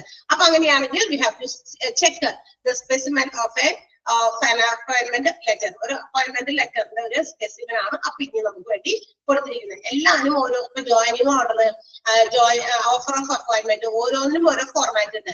അപ്പൊ ഓരോന്നിന്റെ ഫോർമാറ്റ് നിങ്ങൾക്ക് ഇവിടെ തന്നെ കിടക്കുന്നുണ്ട്. അപ്പൊ നമ്മൾ പഠിച്ചൊക്കെ കഴിഞ്ഞ് കഴിഞ്ഞാൽ ജോലിക്ക് വേണ്ടി അപ്ലൈ ചെയ്യുമ്പോഴും അതുപോലെ അപ്ലിക്കേഷൻ അവർ കിട്ടി അവർ നമുക്ക് ഓരോ ലെറ്റേഴ്സ് സെൻഡ് ചെയ്യുമ്പോഴും we can also respond through these format. ഈ ഫോർമാറ്റിലൂടെ നമുക്കും നമ്മുടെ റെസ്പോൺസ് അവരെ അറിയിക്കാം എന്നുള്ളത് വളരെ എന്താ പറയാ എളുപ്പത്തിൽ നമുക്ക് ചെയ്യാൻ പറ്റുന്ന കാര്യമാണ്. അപ്പൊ ഇതൊക്കെ അവിടെ പഠിച്ചു വെച്ചേക്കാം. നിങ്ങൾ അനുസരിച്ച് നിങ്ങൾക്കും അത് ഉപയോഗപ്പെടും. Specimen of an appointment letter. അപ്പൊ അപ്പോയിന്റ്മെന്റ് ലെറ്റർ അയക്കാണ്. ആരയക്കണേ? കാൻഡിഡേറ്റ് ആണോ ഓർഗനൈസേഷൻ ആയിരിക്കോ? ഹോസ്പിറ്റൽ ആയിരിക്കോ? കാൻഡിഡേറ്റ് ആയിരിക്കോ ഈ ലെറ്റർ അയക്കുന്നത്? ഈ ലെറ്റർ എഴുതുന്നത് ആരായിരിക്കും? ഓഫർ അല്ലെങ്കിൽ specimen of an appointment letter എന്ന് പറഞ്ഞു കൊടുത്തിട്ടുണ്ട്. ഇത് ആരെഴുതുന്നതാ പറഞ്ഞേ? അതെ, ഓർഗനൈസേഷൻ ആണ്. ഹോസ്പിറ്റലാണെങ്കിൽ ഹോസ്പിറ്റലിൽ, മറ്റേതെങ്കിലും ബിസിനസ്സുകാരാണെങ്കിൽ അവര് ജോലി അന്വേഷിക്കുന്ന അല്ലെങ്കിൽ ജോലിക്ക് ആപ്ലിക്കേഷൻ ഒക്കെ കൊടുത്ത് അതൊക്കെ ചെക്ക് ചെയ്ത് എല്ലാം ശരിയാണ്, ഓക്കെയാണ്. ഇനി അപ്പോയിന്റ് ചെയ്യേണ്ട ദിവസവും മറ്റു കാര്യങ്ങളും പറഞ്ഞുകൊണ്ട് ഒരു കത്ത് ആസ്പിരന്റിന്, ജോബ് ആസ്പിരന്റിന് അയക്കുന്നു. ആ കത്തിന്റെ ഫോർമാറ്റ് ആണ്. അപ്പൊ അതിലൊരു നമ്പർ കൊടുത്തിട്ട് നമ്പർ എയിംസ് 2017 HR PRO, അത് പിന്നെ ഒരു അപ്പോയിന്റ്മെന്റ് ഓർഡറിന്റെ ഒരു നമ്പർ കൊടുത്തിട്ട് 001 എന്ന് പറയുന്ന ഒരു കോഡ് നമ്പർ. ഓക്കെ, ഡേറ്റ് താഴെ കൊടുക്കണം, ഏത് ഡേറ്റിലാണ് സെൻഡ് ചെയ്തത്. മിസ്റ്റർ രവികുമാർ, ആലയം ഭവൻ എന്ന് പറയുന്നത് എറണാകുളം, അതവരുടെ അഡ്രസ് ആണ്. ആർക്കാണ് ആ ലെറ്റർ കൊടുക്കുന്നത്? ഇവിടെ മിസ്റ്റർ രവികുമാറിന് സെറ്റ് ചെയ്യുന്ന അപ്പോയിന്റ്മെന്റ് ലെറ്റർ ആണ് കൊടുത്തിരിക്കുന്നത്. Subject confirmed appointment order for the post of public relations officer. നിങ്ങളുടെ എന്താ പറയാ പബ്ലിക് റിലേഷൻസ് ഓഫീസർ PROന്റെ പോസ്റ്റിലേക്കുള്ള നിങ്ങളുടെ അപ്പോയിന്റ്മെന്റിന്റെ കൺഫർമേഷൻ ലെറ്റർ ആണ്. നിങ്ങൾ കൺഫേംഡ് ആണ്, ഇനി നിങ്ങൾക്ക് യാതൊന്നും ഇല്ല, ബാക്കി ലാസ്റ്റ് സ്റ്റെപ്പാണ് നിങ്ങളുടെ അപ്പോയിന്റ്മെന്റ് ലെറ്റർ വരുന്നത്. റെഫറൻസ് ഓഫർ ഓഫ് അപ്പോയിന്റ്മെന്റ്, നിങ്ങൾക്ക് നേരത്തെ ഒരു ഓഫർ ഓഫ് അപ്പോയിന്റ്മെന്റ് നേരത്തെ തന്നിരുന്നു. ആ ഓഫറിലാണ് നമ്മൾ കുറെ ടേംസ്, ചില ആൾക്കാർക്ക് ആ ടേംസ് ഒക്കെ വായിച്ച് കഴിയുമ്പോൾ പോണമെന്ന് തോന്നില്ല. ചില ആൾക്കാർക്ക് ചിലപ്പോ ചില ടേംസ് ആൻഡ് കണ്ടീഷൻസ് ചിലപ്പോൾ ഫോളോ അപ്പ് ചെയ്യാൻ പറ്റാണ്ട് വരും. അപ്പൊ ചിലപ്പോ അവർക്കത് ആ ഒരു ജോലിക്കായിട്ട് പോകാൻ പറ്റില്ല. മനസ്സിലായോ? അപ്പൊ അതെല്ലാം വായിച്ച് നമ്മൾ ഓക്കെ ആണെന്ന് നമ്മൾ കൺഫേം ചെയ്ത് ജോയിനിങ് ഓർഡറും കൊടുത്തു. ഓർഡർ കിട്ടി കഴിയുമ്പോഴാണ് കൺഫർമേഷൻ ലെറ്റർ ഫോർ അപ്പോയിന്റ്മെന്റ് നമുക്ക് സെൻഡ് ചെയ്യുന്നത്. ഓക്കെ, അപ്പൊ ചില വഴിയിൽ ചില ആൾക്കാർ പകുതി വെച്ച് അത് നിർത്തി കളയും. കാരണം വെച്ചാൽ അവർക്ക് അവിടുത്തെ ടേംസ് ആൻഡ് കണ്ടീഷൻസ് ഫോളോ ചെയ്യാൻ പറ്റാത്തതുകൊണ്ടോ മറ്റേതെങ്കിലും റീസൺസ് ഉണ്ടോ. അത് അപ്പൊ ജോയിനിങ് ഓർഡർ കിട്ടിക്കഴിഞ്ഞാൽ അവര് താല്പര്യമുള്ളവരെ അല്ലെങ്കിൽ ജോലി ചെയ്യാനായിട്ട് സന്നദ്ധരായിട്ട് നിൽക്കുന്നവരാ. അപ്പൊ അവർക്ക് വേണ്ടി മാത്രമേ ഈ അപ്പോയിന്റ്മെന്റ് ലെറ്റർ കൊടുക്കുന്നുള്ളൂ. അപ്പോ ഡേറ്റ് വീണ്ടും താഴെ കൊടുത്തിട്ടുണ്ട്. നമ്മൾ കൊടുത്തിരുന്ന എന്താ പറയാ നമ്മുടെ ഓഫർ ഓഫ് അപ്പോയിന്റ്മെന്റിന്റെ ആ ഒരു ഡേറ്റ് ആണ് അവിടെ കൊടുത്തിരിക്കുന്നത്. ഡേറ്റ് കൊടുക്കും. Dear Mr. or Mrs. Ravikumar, good day. Subsequent to your acceptance of your offer, we have pleasure to appoint you in our esteemed hospital of the following terms and conditions. അത് നിങ്ങൾ സമർപ്പിച്ച നിങ്ങളുടെ എന്താ പറയാ നിങ്ങളുടെ offer, നമ്മൾ appointment offer തന്നു, അതിന്റെ ഒരു നിങ്ങൾ സ്വീകരിക്കുകയും ചെയ്തു. അതിന്റെ അടിസ്ഥാനത്തിൽ അതിന് തുടർ നടപടിയായിട്ട് ഞങ്ങൾക്ക് സന്തോഷമുണ്ട് നിങ്ങളെ ഇവിടെ നമ്മുടെ ഈ എസ്റ്റീംഡ് ഹോസ്പിറ്റലിൽ, നമ്മുടെ ഏറ്റവും എന്താ പറയാ പ്രധാനപ്പെട്ട അല്ലെങ്കിൽ നമ്മളുടെ ഏറ്റവും വിലമതിക്കുന്ന ഈ ഹോസ്പിറ്റലിൽ നിങ്ങൾ താഴെ പറയുന്ന ടേംസ് ആൻഡ് കണ്ടീഷൻസ് ഒക്കെ ഫോളോ ചെയ്ത് നിങ്ങൾ ഇവിടെ അപ്പോയിന്റ് ചെയ്യാനായിട്ട് നമുക്ക് താല്പര്യമുണ്ട്, ഞങ്ങൾക്ക് സന്തോഷമുണ്ടെന്നൊക്കെ പറഞ്ഞിട്ട് ഒരു ഗുഡ് ഡേ ആശംസിച്ചിട്ടാണ് കത്ത് തുടങ്ങിയിരിക്കുന്നത്. We wholeheartedly welcome you to be a part of AIMS family. ഞങ്ങൾ ഹൃദയപൂർവ്വം നിങ്ങളെ AIMS ഫാമിലിയുടെ ഒരു ഭാഗമാകാനായിട്ട് ക്ഷണിക്കുന്നു എന്ന് പറഞ്ഞിട്ട് കത്ത് എഴുതിയിട്ട് വീണ്ടും അതിന്റെ താഴെ എന്താ പറയാ അപ്പോയിന്റ്മെന്റ് ഓർഡർ ആണ്. അപ്പൊ നിങ്ങൾക്ക് താഴെ പറയുന്ന ടേംസ് ആൻഡ് കണ്ടീഷൻസ് ഒന്നുകൂടി ഓർമ്മിപ്പിക്കാൻ വേണ്ടിയിട്ട് നമുക്ക് വേണ്ടി തന്നിട്ടുണ്ട്. അപ്പോ ഡേറ്റും അല്ല കാര്യങ്ങളൊക്കെ എഴുതിയിട്ട് നമ്പർ ഇട്ട് തന്നെ അത് തന്നെയാണ് കുറെയൊക്കെ സെയിം തന്നെ റിപ്പീറ്റ് ചെയ്ത് വരുന്നുണ്ട്. The appointment will be effective from the date of joining our organisation. അറിയാലോ എന്താണ് നമ്മുടെ ഓർഗനൈസേഷനിൽ നിങ്ങൾ എന്താണോ ജോയിൻ ചെയ്യുന്നത് അന്ന് മുതലായിരിക്കും നിങ്ങളുടെ അപ്പോയിന്റ്മെന്റ് കൺഫേം ആക്കുക അല്ലെങ്കിൽ അതൊരു ഇഫക്റ്റീവ് ആക്കുക. You will have to submit a joining order accepting the terms and conditions of employment on the date of joining. നിങ്ങൾ എന്താണോ ജോയിൻ ചെയ്യുന്നത് അന്ന് വരുമ്പോൾ ജോയിനിങ് ഓർഡർ ആക്സെപ്റ്റ് ചെയ്തു, അവിടുത്തെ ടേംസ് ആൻഡ് കണ്ടീഷൻസ് ആക്സെപ്റ്റ് ചെയ്യുന്നു എന്നുള്ളൊരു ജോയിനിങ് ഓർഡർ നിങ്ങളിവിടെ സബ്മിറ്റ് ചെയ്യണം. പിന്നെ you will be initially designated as, നീ ഏത് പോസ്റ്റിലേക്കാ, നീ എവിടെയാണ് നിന്റെ പോസ്റ്റ് ചെയ്യുന്നത് എന്നൊക്കെ പറഞ്ഞിട്ട് ആണ് അവിടെ കൊടുത്തേക്കുന്ന ഡാഷ്. ഇത് നേരത്തെ വന്നതല്ലേ, ടേംസ് ആൻഡ് കണ്ടീഷൻസ് ആദ്യത്തെ 3 കേട്ടതല്ലേ? അതെ. അപ്പൊ വീണ്ടും ഞാനിങ്ങനെ പറഞ്ഞ് ബോറടിപ്പിക്കുന്നില്ല. പിന്നെ നിങ്ങൾക്ക് ഒരു കൺസോളിഡേറ്റഡ് സാലറി നമ്മൾ ഫിക്സ് ചെയ്യുന്നുണ്ട്, ഇത്ര രൂപയാണ് per month. You are eligible for actual conveyance incurred for official purpose. Official ആയിട്ടുള്ള കാര്യങ്ങൾക്ക് നമ്മുടെ ഫേമിൽ നിന്ന് ഓർഗനൈസേഷനിൽ നിന്ന് പുറത്തൊക്കെ പോവുകയാണെങ്കിൽ അതിന് വേണ്ടിയിട്ടുള്ള ചെലവുകൾ വഴിച്ചെലവൊക്കെ നമ്മൾ തരുന്നതായിരിക്കും. And annual increment of dash percentage, ഇത്ര പെർസെന്റേജ് എല്ലാ വർഷവും നിന്റെ സാലറിയിൽ വർധനവ് ഉണ്ടാകും. അതുപോലെ തന്നെ എന്താ പറയാ ഫോർ എക്സ്ട്രാ ഓർഡിനറി പെർഫോമൻസ്, നീ ചെയ്യുന്ന എന്റെ എക്സ്ട്രാ ഓർഡിനറി പെർഫോമൻസിന് നിങ്ങൾക്ക് എന്തുണ്ടാകും മൾട്ടിപ്പിൾ ഇൻക്രിമെന്റ്സ്, നിങ്ങളുടെ ഈ വർധനവ് ഇരട്ടിയാക്കി തരുന്നതായിരിക്കും. മനസ്സിലായോ? അതനുസരിച്ച് കൂടുന്നതാണ് മാനേജ്മെന്റിന്റെ തീരുമാനം അറിയിക്കുന്നത്. ഇതൊക്കെ നമ്മൾ പറഞ്ഞതാണ്. പിന്നെ you will be on probation period for 6 months. വരുന്ന ആദ്യത്തെ 6 മാസക്കാലം നിങ്ങളുടെ പ്രൊബേഷൻ പീരീഡ് ആയിരിക്കും ജോയിൻ ചെയ്യുന്ന ഡേറ്റ് മുതൽ. ആൻഡ് ആഫ്റ്റർ കംപ്ലീറ്റിംഗ് 6 months, നമ്മുടെ ആദ്യത്തെ 6 മാസക്കാലം പ്രൊബേഷൻ പീരീഡ് കംപ്ലീറ്റ് ചെയ്ത് കഴിയുമ്പോൾ your performance will be evaluated by the HR policy. നിങ്ങളുടെ HR പോളിസി പ്രകാരം ഹ്യൂമൻ റിസോഴ്സസിന് നമുക്ക് കുറെ നിയമങ്ങളൊക്കെ ഉണ്ട്. ആ നിയമങ്ങളും കാര്യങ്ങളൊക്കെ എന്താ പറയാ പാലിക്കുന്ന ആളാണെന്ന് അത് നോക്കി നിങ്ങളുടെ പെർഫോമൻസിനെ വിലയിരുത്തുന്നു. അങ്ങനെയാണെങ്കിൽ നിങ്ങളുടെ എന്താ പറയാ നിങ്ങളുടെ അപ്പോയിന്റ്മെന്റ് എന്ത് ചെയ്യുന്നു? കൺഫേം ആക്കുന്നു. നിങ്ങളിവിടെ ജോലിക്ക് സ്ഥിരമായി എന്നുള്ള കൺഫർമേഷൻ അതിനുശേഷം മാത്രമായിരിക്കും കിട്ടുക. ഓക്കെ, ഇതൊക്കെ നേരത്തെ പറഞ്ഞതാണ്. ക്ലിയർ ആണോ ഈ 5 പോയിന്റ്? ഞാൻ വായിക്കുമ്പോൾ എനിക്ക് തന്നെ ബോറടിക്കുന്നു. വായിക്കുമ്പോൾ എനിക്ക് അങ്ങനെ വായിച്ച് കൊടുക്കണം എനിക്ക് അങ്ങനെ വലിയ താല്പര്യമുള്ള കാര്യമല്ല. കാരണം കുട്ടികൾ തന്നെ അവരുടെ കണ്ണുകൾ കൊണ്ട് വായിക്കുന്നതാണ് ഇഷ്ടം. പക്ഷെ ഇത് ടേംസ് ആൻഡ് കണ്ടീഷൻസ് ആയതുകൊണ്ട് ഞാൻ വായിക്കുന്നു എന്ന് മാത്രം. Okay, yes. അപ്പൊ ഈ 5 പോയിന്റ്സ് ഒക്കെ നേരത്തെ നമ്മൾ കേട്ടതല്ലേ? വായിച്ചിട്ടേ എനിക്ക് ഇതുപോലെ തോന്നുന്നു. ഓക്കെ, ഇനി എന്താ പറയാ നമ്മളുടെ if your performance are designated to the mark, അവർ ടാർഗറ്റ് ചെയ്യുന്ന അവരൊരു സ്റ്റാൻഡേർഡ് ഫിക്സ് ചെയ്ത് വെച്ചിട്ട് നമ്മൾ ഫിക്സ് ചെയ്യുന്ന ആ ടാർഗറ്റിലേക്ക് നിങ്ങൾ എത്തി എന്ന് മനസ്സിലാക്കി കഴിഞ്ഞാൽ, അല്ലെങ്കിൽ നിങ്ങളുടെ പെർഫോമൻസ് അനുസരിച്ച് അപ്പൊ നിങ്ങൾ അവിടെ വരെ എത്തിയിട്ടുണ്ടാവില്ല, നിങ്ങൾക്ക് ഇമ്പ്രൂവ് ചെയ്യാൻ പറ്റൂന്ന് ആണെങ്കിൽ എന്ത് ചെയ്യുന്നു? നമ്മൾ നിങ്ങൾക്ക് ഒരു പ്രൊബേഷൻ പീരീഡ്, ഒരു എക്സ്ട്രാ പീരീഡ് കൂടി തരും. ചിലപ്പോൾ ഒരു 6 മാസം കൂടി നിങ്ങളുടെ എന്താ പ്രൊബേഷൻ പീരീഡ് നമ്മൾ എക്സ്റ്റെൻഡ് ചെയ്യേണ്ടി വരും. അതല്ല, if your performance is found sub standard below quality, നിങ്ങളുടെ പെർഫോമൻസ് നമ്മൾ ഉദ്ദേശിച്ച ക്വാളിറ്റിയിലേക്ക് എത്തിയിട്ടില്ല, ബിലോ ക്വാളിറ്റി ആണെന്ന് കണ്ടു കഴിഞ്ഞാൽ എന്ത് ചെയ്യും? ചിലപ്പോൾ നിങ്ങളുടെ എന്താ പറയാ ജോലി എക്സ്റ്റെൻഡ് ഒന്നും ചെയ്യുന്നതായിരിക്കില്ല. പകരം നിങ്ങൾക്ക് ഒരു റിട്ടേൺ ഒരു ഇത് തന്നിട്ട് നിങ്ങളുടെ സർവീസ് ടെർമിനേറ്റ് ചെയ്യുന്നതായിരിക്കും. എന്നുവെച്ചാൽ നിങ്ങളെ ജോലിയിൽ നിന്ന് പിരിച്ചുവിടുന്നതായിരിക്കും എന്നൊക്കെയാണ് പറയാം. Your designation will be subject to change in due course of time as per company's requirement. നിങ്ങൾക്ക് ഇപ്പൊ തന്നേക്കുന്ന ജോലി ഇപ്പൊ PRO ആയിട്ട് ഇവിടെ ജോലി തന്നു, ഇന്ന ഡിപ്പാർട്ട്മെന്റിലൊക്കെ തന്നു, അല്ലെങ്കിൽ വേറെ ഏതെങ്കിലും ഡിപ്പാർട്ട്മെന്റിൽ ഏതെങ്കിലും ഒരു ടെക്നിക്കൽ വിഭാഗം കൈകാര്യം ചെയ്യാൻ തന്നു. മാനേജ്മെന്റിന്റെ ഡിസ്ക്രിപ്ഷൻ ഇഷ്ടപ്രകാരം ചിലപ്പോൾ നിങ്ങളെ വേറെ ഡിപ്പാർട്ട്മെന്റിലേക്ക് അങ്ങോട്ടും ഇങ്ങോട്ടൊക്കെ ചിലപ്പോൾ മാറ്റാൻ സാധ്യതയുണ്ട്. ആൻഡ് ഓൾസോ നിങ്ങളുടെ പെർഫോമൻസ് ലെവൽ നോക്കി നിങ്ങൾക്ക് ചിലപ്പോൾ പ്രൊമോഷൻസും തരാനായിട്ട് സാധ്യതയുണ്ട്. അതൊക്കെ മാനേജ്മെന്റിന്റെ തീരുമാനങ്ങളായിരിക്കും. Duties will be as per the job description. നമ്മുടെ തന്നിരിക്കുന്ന ജോബ് ഡിസ്ക്രിപ്ഷൻ പ്രകാരമായിരിക്കും നീ ചെയ്യേണ്ട ജോലികൾ. Any other additional duties are deemed necessary will be assigned to you from time to time by the management through the head of department or HR department. അതല്ലാതെ ഈ job ഡിസ്ക്രിപ്ഷനിൽ പറഞ്ഞ ജോലികളൊക്കെ കൃത്യമായി നീ ചെയ്യണം. അതുകൂടാതെ എന്തെങ്കിലും എക്സ്ട്രാ ജോലികളൊക്കെ ഉണ്ടെങ്കിൽ HR ഡിപ്പാർട്ട്മെന്റോ അല്ലെങ്കിൽ ഹെഡ് ഓഫ് ദ ഡിപ്പാർട്ട്മെന്റ്, നീ ഏത് ഡിപ്പാർട്ട്മെന്റിലാണോ അവിടുത്തെ ഹെഡ് HODയോ നിങ്ങളെ സമയാസമയങ്ങളിൽ ആ ജോലികൾ ഏൽപ്പിക്കും. അതനുസരിച്ച് നീ ചെയ്യാൻ നിർബന്ധിതനാണ്. During the tenure of your employment with us, you shall devote your full-time attention to the organization. നമ്മുടെ ഈ ഓർഗനൈസേഷനിൽ നീ ജോലി ചെയ്യുന്ന അടുത്തോളം കാലം നിങ്ങളുടെ ഫുൾ ടൈം സർവീസ്, നിന്റെ പൂർണ്ണ സേവനം ഇവിടെ തന്നെ ആയിരിക്കണം. And shall not either work full time or part time for any other organization or engage directly or indirectly in any other profession or occupation outside the organization without the written consent of the management. ഇനി നീ ഇവിടെ ജോലി ചെയ്യുന്ന സമയത്ത് ഭാഗികമായിട്ടോ പൂർണ്ണമായിട്ടോ മറ്റേതെങ്കിലും ഓർഗനൈസേഷനിലും മറ്റേതെങ്കിലും തരത്തില് നേരിട്ടോ അല്ലാതെയോ ജോലിക്കായിട്ട് ബന്ധപ്പെട്ട് കഴിഞ്ഞാൽ, അല്ലെങ്കിൽ മറ്റേതെങ്കിലും തൊഴിലോ അല്ലെങ്കിൽ എന്തെങ്കിലും ചെയ്യുന്നു എന്ന് അറിഞ്ഞു കഴിഞ്ഞാൽ അത് ചെയ്യണമെന്നുണ്ടെങ്കിൽ ഇവിടുത്തെ മാനേജ്മെന്റിന്റെ റിട്ടേൺ കൺസെന്റ് തന്നെ വേണം. നമ്മൾ എഴുതി സമ്മതം തന്നിട്ട് മാത്രമേ മറ്റേതെങ്കിലും സ്ഥാപനത്തില് നിങ്ങൾക്ക് ജോലി ചെയ്യാൻ പാടുള്ളൂ, അല്ലാതെ പാടില്ല എന്നാണ് അതിന്റെ അർത്ഥം. If deemed necessary, you shall be liable to transfer it to any other department or branch or sister branch office or sister concerns of the organization anywhere in India.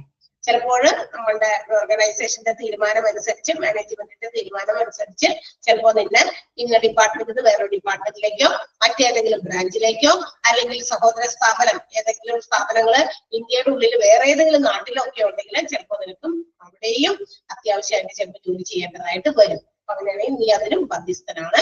You will have to abide by the existing rules and regulations of the organization and the future amendments. നീ ഇപ്പോൾ ഇവിടെയുള്ള നിലവിലുള്ള നിയമങ്ങൾ പാലിക്കാൻ കടപ്പെട്ടവരാണ്. അതുകൂടാതെ future ആയിട്ടുള്ള എന്തെങ്കിലും അമെൻമെന്റുകൾ മാറ്റങ്ങളൊക്കെ വരുത്തി കഴിഞ്ഞാൽ ആ നിയമവും പാലിക്കാൻ സന്നദ്ധനാകണം. If you wish to leave the service, you will have to submit a letter of resignation with a notice period of 1 month. നീ ഇവിടെ നിന്ന് ഇവിടുത്തെ സേവനം മതിയാക്കി പോകാൻ ആഗ്രഹിക്കുന്നുണ്ടെങ്കിൽ ഒരു ദിവസം മുമ്പേ, ഒരു മാസം മുമ്പേ തന്നെ ഒരു എന്താ പറയാ ടെർമിനേറ്റ് ചെയ്യുന്നു അല്ലെങ്കിൽ എന്താ പറയാ നമ്മൾ ഇവിടുന്ന് റിസൈൻ ചെയ്യുന്നു എന്നുള്ള കാര്യം നോട്ടീസ് ഒരു മാസം മുമ്പേ തന്നിരിക്കണം. എഴുതി തയ്യാറാക്കിയ ഒരു ലെറ്റർ തന്നെ തരണം. You will have to hand over the official belongings.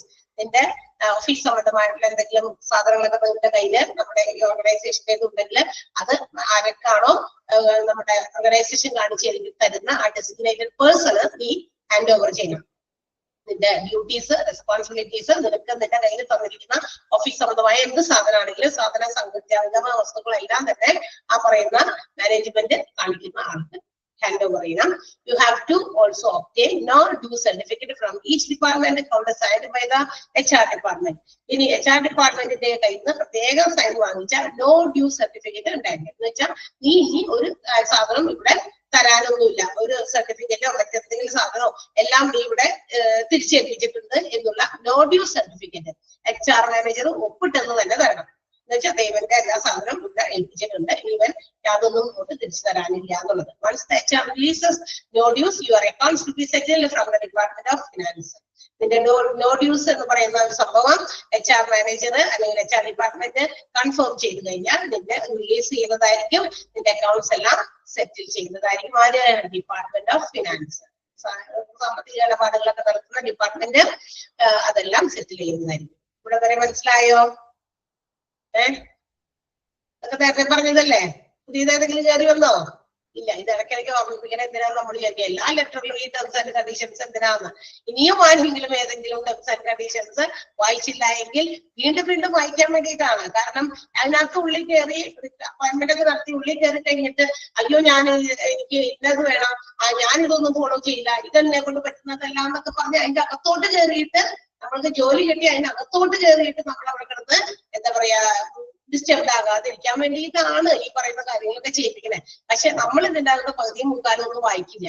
നമ്മൾ ജോലി കിട്ടിയ സന്തോഷത്തിൽ വേഗം പോയി ജോലിയിലേക്ക് അങ്ങനെ കയറും. തല വെച്ച് കൊടുത്തിട്ട് പിന്നെ അതാണ് ഇതാണെന്നൊന്നും പറഞ്ഞിട്ട് കാര്യമില്ല അല്ലെ?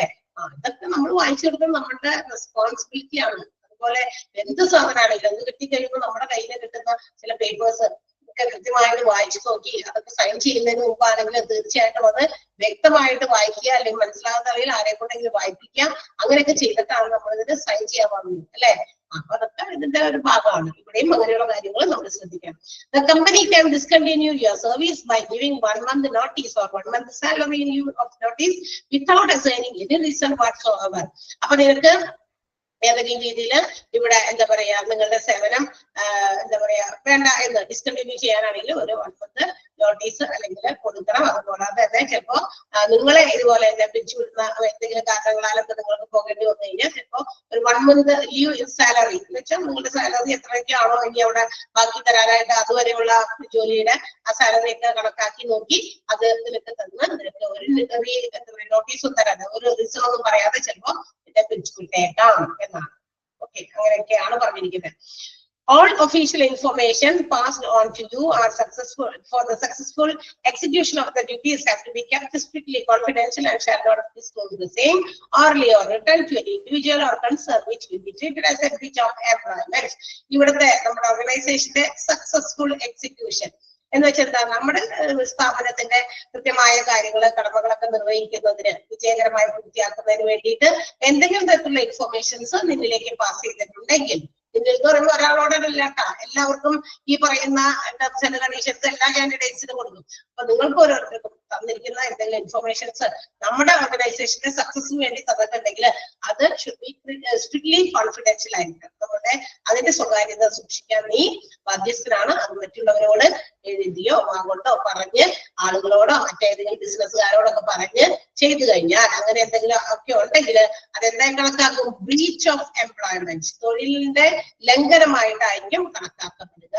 And your services will be terminated. അതനുസരിച്ച് നിന്റെ എന്താ പറയാ നിന്റെ ജോലിയിൽ നിന്ന് പിരിച്ചുവിടുന്നതായിരിക്കും വിത്തൗട്ട് ഇമ്മീഡിയറ്റ് ഇഫക്റ്റ് ആണ്, പെട്ടെന്ന് തന്നെ without any compensation or notice. Previously നമ്മൾ ഒരു നോട്ടീസും തരാതെ യാതൊരു തരത്തിലുള്ള നഷ്ടപരിഹാരവും തരാതെ ആയിരിക്കും ചിലപ്പോ പിരിച്ചുവിടുക. അതൊക്കെ ശ്രദ്ധിച്ചോളുക. പിന്നെ dress code, behaviour code, moral ethics to be maintained and a congenial atmosphere to be created among the staff and public.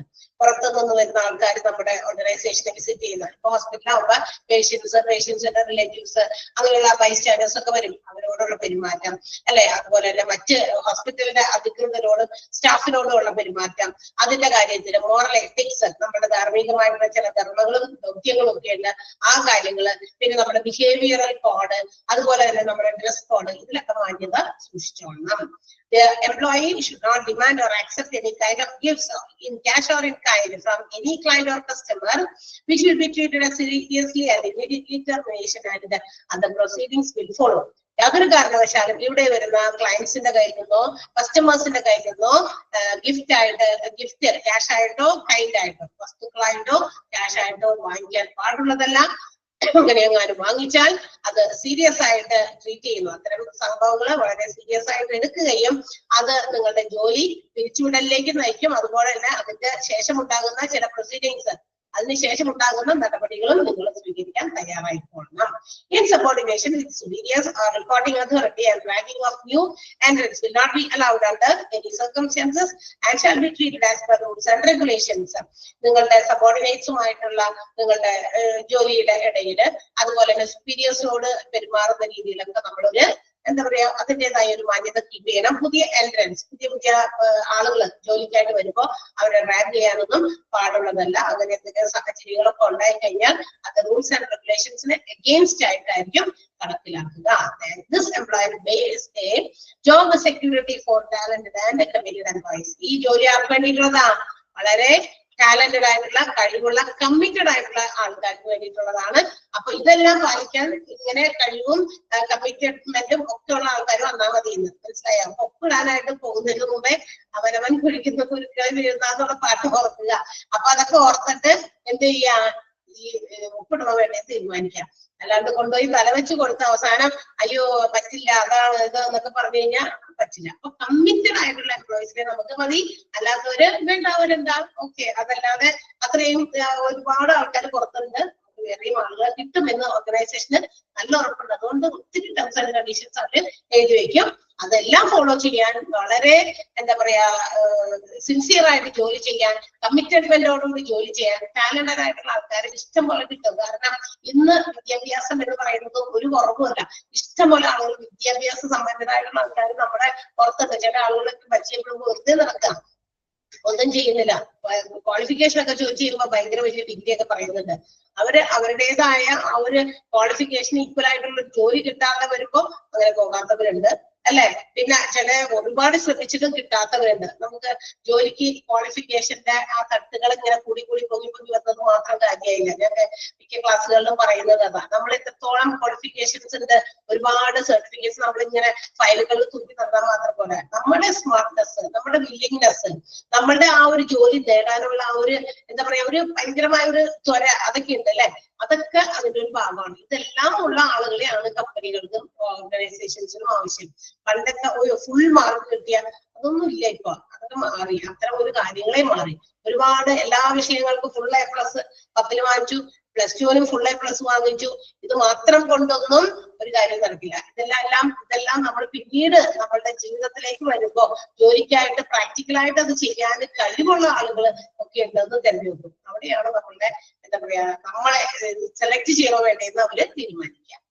ഇനി on disputes subject to Thrissur jurisdiction, നമ്മളുമായിട്ടുള്ള ബന്ധപ്പെട്ടിട്ടുള്ള എല്ലാ എന്താ പറയാ കംപ്ലൈന്റുകൾ അങ്ങനെയൊക്കെ ഉള്ളതൊക്കെ എന്തെങ്കിലുമൊക്കെ ഉണ്ടെങ്കിൽ അത് തൃശ്ശൂർ jurisdiction പരിധിയിലായിരിക്കും വരിക. A copy of this appointment order may please be signed and returned to us in token of your acceptance. ഈ പറയുന്ന ടേംസ് ആൻഡ് കണ്ടീഷൻസ് എല്ലാം ഫോളോ ചെയ്യാമെന്ന്, അല്ലെങ്കിൽ ഈ കത്ത് വായിച്ചതിന് ശേഷം അപ്പോയിന്റ്മെന്റ് ലെറ്റർ ഒക്കെ വായിച്ച് മനസ്സിലാക്കി ടേംസ് ആൻഡ് കണ്ടീഷൻസ് ഫോളോ ചെയ്യാമെന്നുണ്ടെങ്കിൽ ഇതിന്റെ ഒരു കോപ്പി സൈൻ ചെയ്ത് നിങ്ങൾ ഞങ്ങൾക്ക് തിരിച്ചു തരിക എന്നാണ് പറഞ്ഞുകൊണ്ട് നിർത്തിയിരിക്കുന്നത്. ഫോറൻസ് ഹ്യൂമൻ റിസോഴ്സ് മാനേജർ ആണ് ഈ ഒരു ലെറ്ററും അതിന്റെ ടേംസ് ആൻഡ് കണ്ടീഷൻസും എന്താ പറയാ പ്രിപ്പയർ ചെയ്ത് എന്ത് ചെയ്യുന്നത്, സെൻഡ് ചെയ്യുന്നത് കാൻഡിഡേറ്റിന്. ഓക്കെ, ക്ലിയർ ആയോ?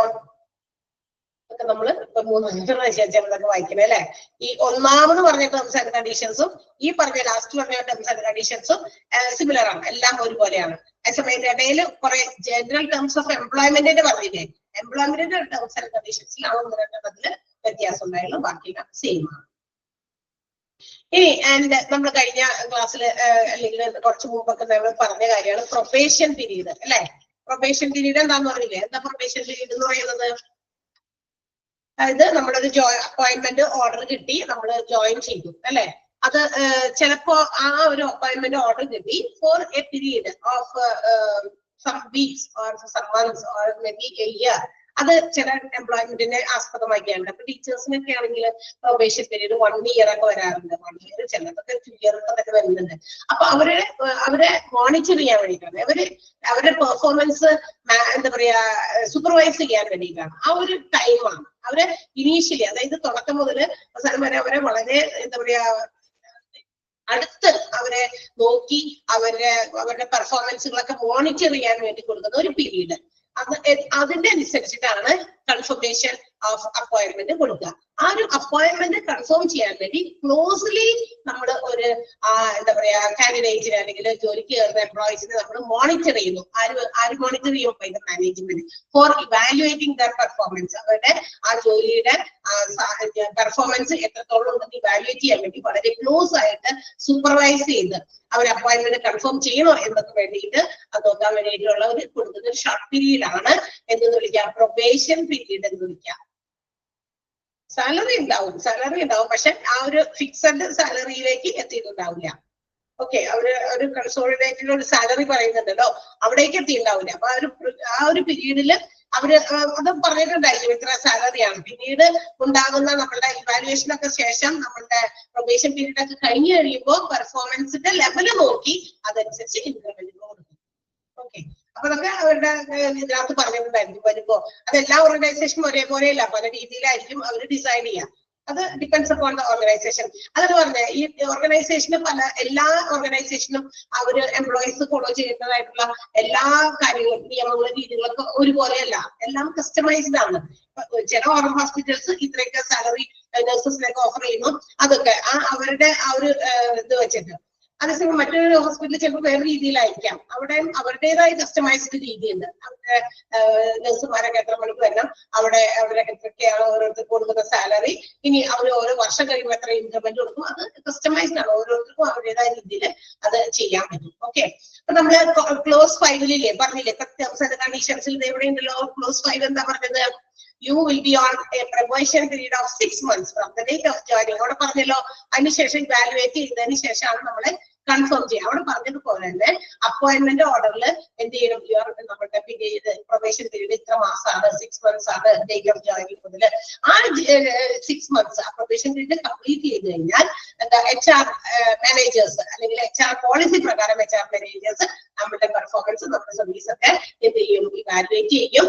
ആൻഡ് അതിനുശേഷമാണ് മാനേജ്മെന്റുമായിട്ട് കൂടിയാലോചിച്ച് നമ്മുടെ കൺഫർമേഷൻ എന്ത് ചെയ്യുന്നത്? നമ്മുടെ അപ്പോയിന്റ്മെന്റ് കൺഫേം ചെയ്യുന്നത്. അതാണ് പറഞ്ഞിരിക്കുന്നത്. ക്ലിയർ ആയോ? ആ ഒരു സെന്റൻസ് ഒന്ന് അണ്ടർലൈൻ ചെയ്യാമോ? ദ പ്രൊബേഷൻ പീരീഡ് ഇൻഡിക്കേറ്റ്സ് എന്ന് പറയുന്ന സെന്റൻസ് കൺഫേമിംഗ് ദെയർ അപ്പോയിന്റ്മെന്റ് വരെ ഒന്ന് അണ്ടർലൈൻ ചെയ്യാം. പ്രൊബേഷൻ പീരീഡ് എന്താണ് എന്ന്.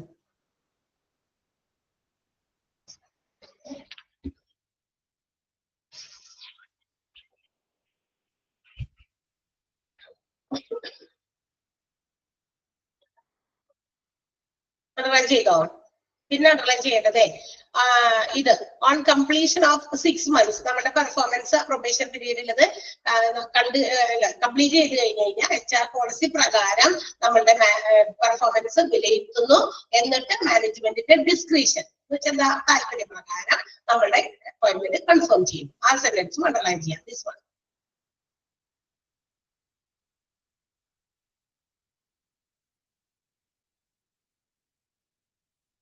ഇനി ഈ പ്രൊബേഷൻ പീരീഡില് കമ്പനി എന്തൊക്കെയാണ്, ഓർഗനൈസേഷൻ എന്തൊക്കെയാണ് നമ്മളുടെ മോണിറ്റർ ചെയ്യുക?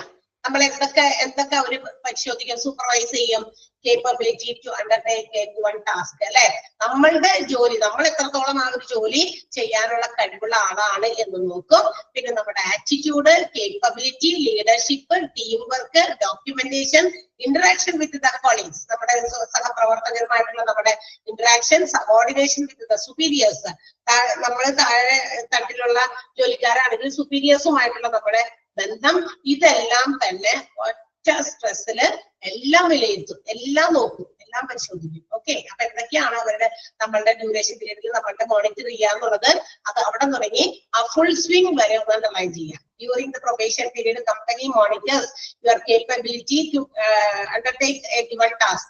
ജോലി തന്നിരിക്കുന്ന ജോലി എങ്ങനെ നമ്മൾ ചെയ്യുന്നു, നമ്മളുടെ ആറ്റിറ്റ്യൂഡ്, ലീഡർഷിപ്പ്, നമ്മുടെ കപ്പാസിറ്റി, കേപ്പബിലിറ്റി, നമ്മുടെ documentation, team work, interaction with colleagues, സബോർഡിനേറ്റ്സുമായിട്ടുള്ള നമ്മളുടെ സുപ്പീരിയേഴ്സുമായിട്ടുള്ള നമ്മളുടെ ഇടപെടലുകൾ, ഇതെല്ലാം. Okay,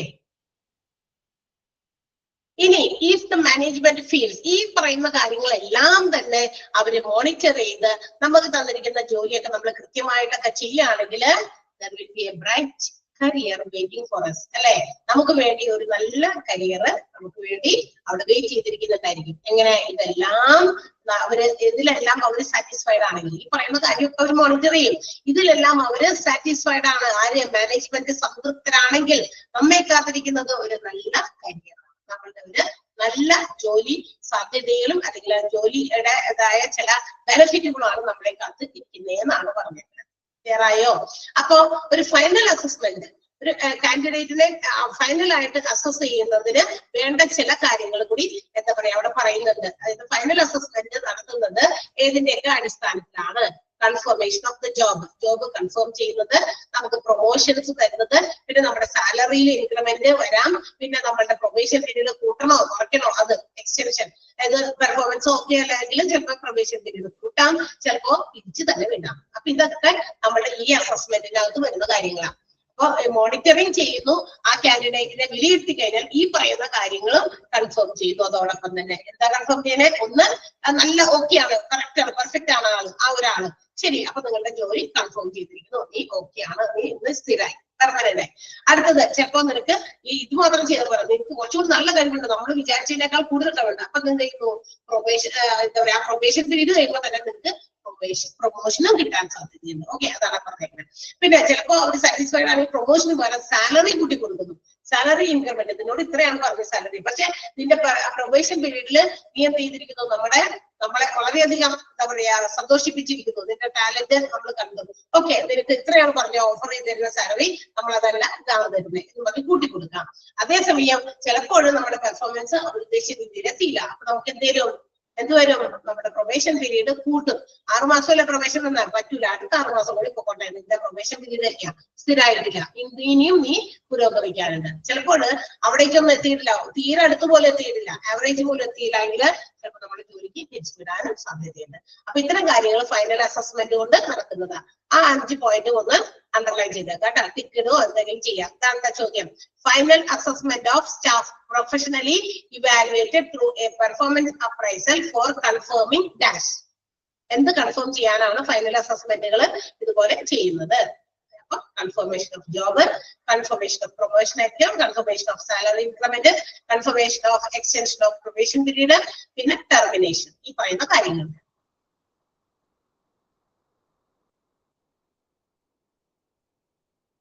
okay, so let's conclude. നമുക്ക് ഇതിന്റെ കൺക്ലൂഷൻ പാർട്ടിലേക്കാണ് വരുന്നത്. കൺക്ലൂഷൻ പാർട്ടിലേക്ക് വരുന്നതിന് മുമ്പില്ലേ ഇവിടെ ഈ ഒരു സെന്റൻസ് ഉണ്ടല്ലോ, ഞാനൊന്ന് കളഞ്ഞു. ഓക്കെ, അത് കളയുന്നുണ്ട്, ഇവിടെ കാണാനില്ല. അത് ഒരു ചെറിയ തിരുത്തുണ്ടായിരുന്നു, പക്ഷെ അത് ഞാൻ തിരുത്തി നേരത്തെ കൊടുത്തേക്കുന്നതുകൊണ്ട് ഇവിടെ ഒരു സംഭവം വന്നിട്ടില്ല. പ്രൊമോഷൻ ഓൾസോ അവിടെ വരെയുള്ളൂ. ഓക്കെ, അപ്പൊ നമ്മള് ഇതിന്റെ ചാപ്റ്ററിന്റെ കൺക്ലൂഷനിലേക്ക് വരാം. HR അപ്രൈസലാണ്, ഹ്യൂമൻ റിസോഴ്സ് അപ്രൈസലാണ്. സോ നമ്മൾ നേരത്തെ പറഞ്ഞല്ലോ, സ്റ്റാഫിന് 6 months ഒക്കെ അല്ലെങ്കിൽ 3 months ഒക്കെ പ്രൊബേഷൻ പീരീഡ് കൊടുക്കും. അപ്പൊ ഈ എന്താ പറയാ, ഇപ്പൊ 6 months ആയിക്കോട്ടെ, 1 year ആയിക്കോട്ടെ, ന്യൂ സ്റ്റാഫുകൾക്കൊക്കെ ഉണ്ടല്ലോ ഇതുപോലെ 6 months ഒക്കെ, പുതിയ വരുന്ന ജോലിക്കാരൊക്കെ അവർക്കൊക്കെ ഇതുപോലെയുള്ള ഈ പ്രൊബേഷൻ പീരീഡ് കൊടുക്കുമ്പോൾ they will make some appraisal. ഈ ഹ്യൂമൻ റിസോഴ്സുകൾ അത്തരം ആളുകളിൽ ആ പ്രൊബേഷൻ പീരീഡിൽ തന്നെ അവരുടെ ആ പ്രൊബേഷൻ പീരീഡ് കംപ്ലീറ്റ് ചെയ്യുന്നതിന് മുമ്പ് തന്നെ അവരുടെ പെർഫോമൻസ് വിലയിരുത്തും, എത്രത്തോളം ഉണ്ട്. അതായത് കംപ്ലീറ്റ് ചെയ്യാൻ പോകുന്നതിന് കുറച്ച് മുമ്പ്, ചിലപ്പോൾ ഒരാഴ്ച മുമ്പായിരിക്കാം. ഇപ്പൊ 6 മാസമാണ് പ്രൊബേഷൻ പീരീഡ്. അപ്പൊ പുതിയ സ്റ്റാഫുകൾക്ക് 6 മാസം പ്രൊബേഷൻ പീരീഡ് കൊടുത്തു കഴിഞ്ഞപ്പോ ഇല്ലേ അവര് എന്ത് ചെയ്യുന്നു, ആ ഒരു വർഷം 6 മാസം കഴിയുന്നതിന് കുറച്ച് ചിലപ്പോൾ ഒരാഴ്ചയോ അല്ലെങ്കിൽ 2 ആഴ്ചയൊക്കെ മുമ്പ് തന്നെ അവരുടെ അസസ്മെന്റ് നടത്തും. അവരെ കുറിച്ച് എന്തൊക്കെയാണ് അവർ ചെയ്ത് ഓക്കെയാണോ എന്നുള്ളതൊക്കെ. ഇനി പ്രൊബേഷൻ പീരീഡ് ചിലപ്പോ 3 മാസമായിരിക്കാം, 6 മാസമായിരിക്കാം, 1 ഇയർ ആയിരിക്കാം, അങ്ങനെയൊക്കെ ഉണ്ട് കേട്ടോ. അത് നമ്മുടെ അപ്പോയിന്റ്മെന്റിന്റെ രീതി അനുസരിച്ച്, അത് ഓരോ ഓർഗനൈസേഷനും ഞാൻ നേരത്തെ പറഞ്ഞില്ലേ അവരുടേതായ കസ്റ്റമൈസ്ഡ് രീതിയാണ്. So according to that probation period may be 3 months, 6 months or 1 year. അത് അവരുടെ ഇതനുസരിച്ച് ആ ഒരു പീരീഡില് എന്ത് ചെയ്യുന്നു, ആ ഒരു പ്രൊബേഷൻ പീരീഡില് കംപ്ലീറ്റ് ചെയ്യുന്നതിന് മുമ്പ് തന്നെ അവരുടെ പെർഫോമൻസുകളൊക്കെ വിലയിരുത്തുന്നു. ഇനി 1 year ഒക്കെ കൊടുക്കുന്ന എന്താ പറയാ പ്രൊബേഷൻ പീരീഡ് 1 year നമുക്ക് കുറച്ച് ലെങ്തി പീരീഡാണ്. അപ്പൊ ഈ 1 വർഷം കഴിയാൻ നോക്കി നിൽക്കില്ല എന്ത് ചെയ്യാൻ ഇവരുടെ പെർഫോമൻസ് വിലയിരുത്താൻ. അപ്പൊ ചിലപ്പോ വേണമെങ്കിൽ 3 months കഴിയുമ്പോ 3 months കഴിയുമ്പോ എങ്ങനെയുണ്ട് നോക്കും. അത് ഇനി പിന്നെ അടുത്തത് 6 months കഴിയുമ്പോ എങ്ങനെയുണ്ട്. കാരണം 3 months എങ്ങനെയായിരുന്നു അവരുടെ പെർഫോമൻസ്, ആ നിലയ്ക്ക് തന്നെയാണോ 6 months പീരീഡ് കഴിഞ്ഞിട്ടും നിൽക്കണേ എന്ന് നോക്കും.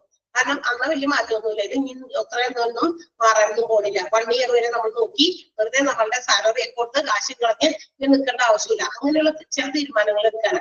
ചില ആളുകൾ എന്ത് ചെയ്യും, 3 months അവരെ ഒന്ന് വിലയിരുത്തി നോക്കി. ഓക്കെ, അപ്പൊ നമ്മൾ എന്ത് ചെയ്തു, 1 year ആണ് കൊടുത്തിരിക്കുന്നത് പ്രൊബേഷൻ പീരീഡ്. 3 months നമ്മളൊന്ന് കഴിഞ്ഞ് കഴിയുമ്പോഴേക്കും കഴിയുന്നതിന് മുമ്പ് ഒന്ന് വിലയിരുത്തി നോക്കി. ഓക്കെ, കുഴപ്പമില്ല, അങ്ങനെയാണ്. അപ്പൊ നമ്മൾ എന്ത് ചെയ്യുന്നു, അടുത്ത 6 months. അപ്പൊ ഈ 3 months നിന്നും എന്തെങ്കിലും പ്രോഗ്രസ്, പല രീതിയിലും പ്രോഗ്രസ് ഉണ്ട്. അറിവ് വർദ്ധിക്കും, പ്രാക്ടിക്കൽ നോളജ് വർദ്ധിക്കും, ടെക്നിക്കൽ നോളജ് ഒക്കെ ഈ പറഞ്ഞ നമ്മളവരുടെ എല്ലാം വർദ്ധിച്ചിട്ടുണ്ടാവും. അത് ആ വർധനവ് ആളുടെ പ്രവർത്തിയിൽ കാണിക്കേണ്ടത് നോക്കും. ഓക്കെ, അപ്പൊ ഓക്കെയാണ്. ഓക്കെ, ഒരു ഇതിൽ ഒത്തിരി ഇമ്പ്രൂവ്മെന്റ് 6 months ആയപ്പോഴേക്കും ഉണ്ടായിട്ടുണ്ട്. ദാറ്റ് മീൻസ് ഇനിയും ഒരു ബാക്കി 6 മാസം കിടക്കുന്നുണ്ട്. അപ്പോഴേക്കും ആളെന്തായിക്കോളും, ഫിറ്റ് ആയിക്കോളും ആ ഒരു ജോലിക്ക്. ഓക്കെ, അപ്പൊ അങ്ങനെ ആ പ്രൊബേഷൻ പീരീഡുകളുടെ കാലാവധി അനുസരിച്ച് അത് കംപ്ലീറ്റ് ചെയ്യുന്നതിന് മുമ്പ് തന്നെ എംപ്ലോയീസിനെ എന്ത് ചെയ്യുന്നു, അവരുടെ പെർഫോമൻസ് അസസ് ചെയ്യുന്നുണ്ട്. അത് ചെയ്താലാണ് എന്ത് ചെയ്യാൻ പറ്റുള്ളൂ അവർക്ക്.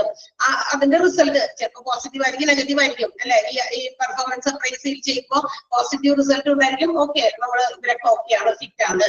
അതേപോലെ നെഗറ്റീവ്സ് ഉണ്ടായിരിക്കും. ചിലപ്പോൾ അവര് ആ പറഞ്ഞ ടാർഗറ്റിലേക്ക് അവർ ഉദ്ദേശിച്ച ആ ഒരു പെർഫോമൻസ് കിട്ടിയില്ല, അപ്പൊ നെഗറ്റീവ്സ് വരും. അപ്പൊ എങ്ങനെയാണെങ്കിലും management have to decide.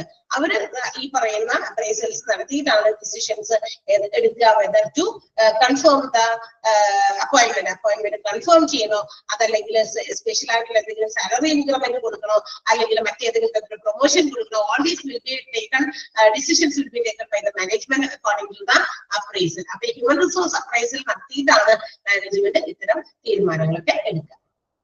Clear ആയോ? അതാണ് ആ ഒരു പാരഗ്രാഫിൽ പറഞ്ഞിരിക്കുന്നത്. വായിച്ചു നോക്കണം. വായിക്കുന്നതിന് മുമ്പ് ഞാൻ പറയുന്ന സെന്റൻസ് ഒന്ന് അണ്ടർലൈൻ ചെയ്യാം ആദ്യം, എന്നിട്ട് വായിച്ചോളൂ കേട്ടോ. ഒന്നാമത്തെ സെന്റൻസ് അണ്ടർലൈൻ ചെയ്തേ. 6 months for each staff member. Appraisal of the staff members is taken every 6 months. എല്ലാ സ്റ്റാഫുകൾക്കും ഹ്യൂമൻ റിസോഴ്സ് അപ്രൈസൽസ് നടത്തുന്നത് 6 മാസം കൂടുമ്പോഴാണ്. അത് അണ്ടർലൈൻ ചെയ്യാം. ഇനി the appraisal of new staff, പുതിയ സ്റ്റാഫിന്റെ അപ്രൈസൽ നടത്തുന്നത് on the completion of their just before the completion of their probation period complete ചെയ്യുന്നതിന്റെ തൊട്ട് മുന്നേ. ആ സെന്റൻസ് അണ്ടർലൈൻ ചെയ്യാം. ഇവിടെ വരെ ഏകദേശം ഇവിടെ വരെയൊക്കെ ഉണ്ട്. അണ്ടർലൈൻ ചെയ്തോ? ഒന്നാമത്തെ സെന്റൻസ് അണ്ടർലൈൻ ചെയ്യണം. അത് കഴിഞ്ഞ് രണ്ടാമത്തെ സെന്റൻസ് അണ്ടർലൈൻ ചെയ്യുമ്പോൾ വേർ ആസ് എന്നുള്ളത് വേണ്ട, ആ വേർഡ് വേണ്ട, വേർ ആസ് വിട്ടേക്ക്.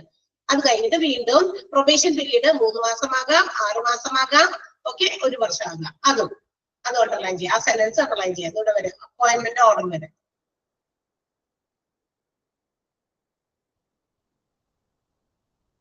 പിന്നെ വേണ്ടത് ഇതൊക്കെ ഇമ്പോർട്ടന്റ് ആണ് കേട്ടോ. HR അപ്രൈസൽ, അതിന്റെ effect, after effect of effects of HR appraisal may be positive or negative. അത് HR appraisalന്റെ ഇഫക്റ്റുകള് പോസിറ്റീവ്സും നെഗറ്റീവ്സും ഉണ്ട്. ഇനി അപ്രൈസൽ നടത്തുന്ന സമയത്ത് നമ്മുടെ മാനേജ്മെന്റിന്റെ എന്താ പറയാ എക്സ്പെക്ടേഷൻ എബവ് ആണെങ്കിൽ, അവര് ഉദ്ദേശിച്ചതിനേക്കാൾ എബവ്, അവർ പ്രതീക്ഷിച്ചതിനേക്കാൾ കൂടുതലാണെങ്കിൽ അവിടെ നമുക്ക് അപ്പോയിന്റ്മെന്റ് കൺഫേം ചെയ്യുന്നു. നമ്മുടെ സാലറിയിലും മറ്റ് ബെനിഫിറ്റുകളിലും ഇൻക്രിമെന്റ് ഉണ്ടാകാം, അതുപോലെ പ്രൊമോഷനും ഉണ്ടാകാം. ആ സെന്റൻസ് അണ്ടർലൈൻ ചെയ്യാം. If an appraisal is up to the mark and above the expectation of management, അവർ ഉദ്ദേശിച്ച ആ മാർക്കില് അല്ലെങ്കിൽ അവർ ഉദ്ദേശിച്ചതിൽ നിന്നും പ്രതീക്ഷിച്ചതിൽ നിന്നും കൂടുതലാണ് എങ്കിൽ എന്ത് ചെയ്യും? their appointment can either be confirmed in exceptional cases a special increment and in some exceptional cases a promotion also. So the chapter is over. അങ്ങനെ നീണ്ടു കിടന്ന ഒരു HRM specimen of Indian panel എന്നുള്ള ഒരു ചാപ്റ്റർ ആണ് നമ്മളിപ്പോ തീർത്തത്. എങ്ങനെയുണ്ട്? ആദ്യത്തെ കുറച്ച് ഭാഗം മാത്രമേ നമുക്ക് ഇച്ചിരി ബുദ്ധിമുട്ടായിട്ടൊക്കെ തോന്നുള്ളൂ. അതിങ്ങനെ കുറെ ഇങ്ങനെ പാരഗ്രാഫ് പോലെ കിടക്കുന്നത് കൊണ്ട് ആരാൾക്കും ഉള്ളിലൊന്നും വലിയ കാര്യമായിട്ടൊന്നുമില്ല. ഓക്കെ, അപ്പൊ നമ്മളിങ്ങനെ ഓരോ കാര്യങ്ങളും പഠിച്ചപ്പോ തന്നെ അണ്ടർലൈൻ ചെയ്ത് പോയിട്ടുണ്ട്. ഇമ്പോർട്ടന്റ് ആയിട്ടുള്ള പോയിന്റുകൾ സെന്റൻസുകളൊക്കെ അണ്ടർലൈൻ ചെയ്ത് പറഞ്ഞു തരുന്നു. സോ അടുത്ത ദിവസം നമ്മൾ ഇനി പുതിയൊരു ചാപ്റ്റർ ആയിട്ട് അടുത്ത മൊഡ്യൂളിൽ നിന്നാണ്, സിക്സ്ത് മൊഡ്യൂളിൽ നിന്ന്. സിക്സ്ത് മൊഡ്യൂളിൽ ആരെങ്കിലും തുടങ്ങിയാണ്? ആരെങ്കിലും തുടങ്ങിയാണ്? ഇല്ല, ഞാൻ അതിൽക്കും. അപ്പൊ നമ്മള് എന്റെ ക്ലാസ് എന്നുള്ളത്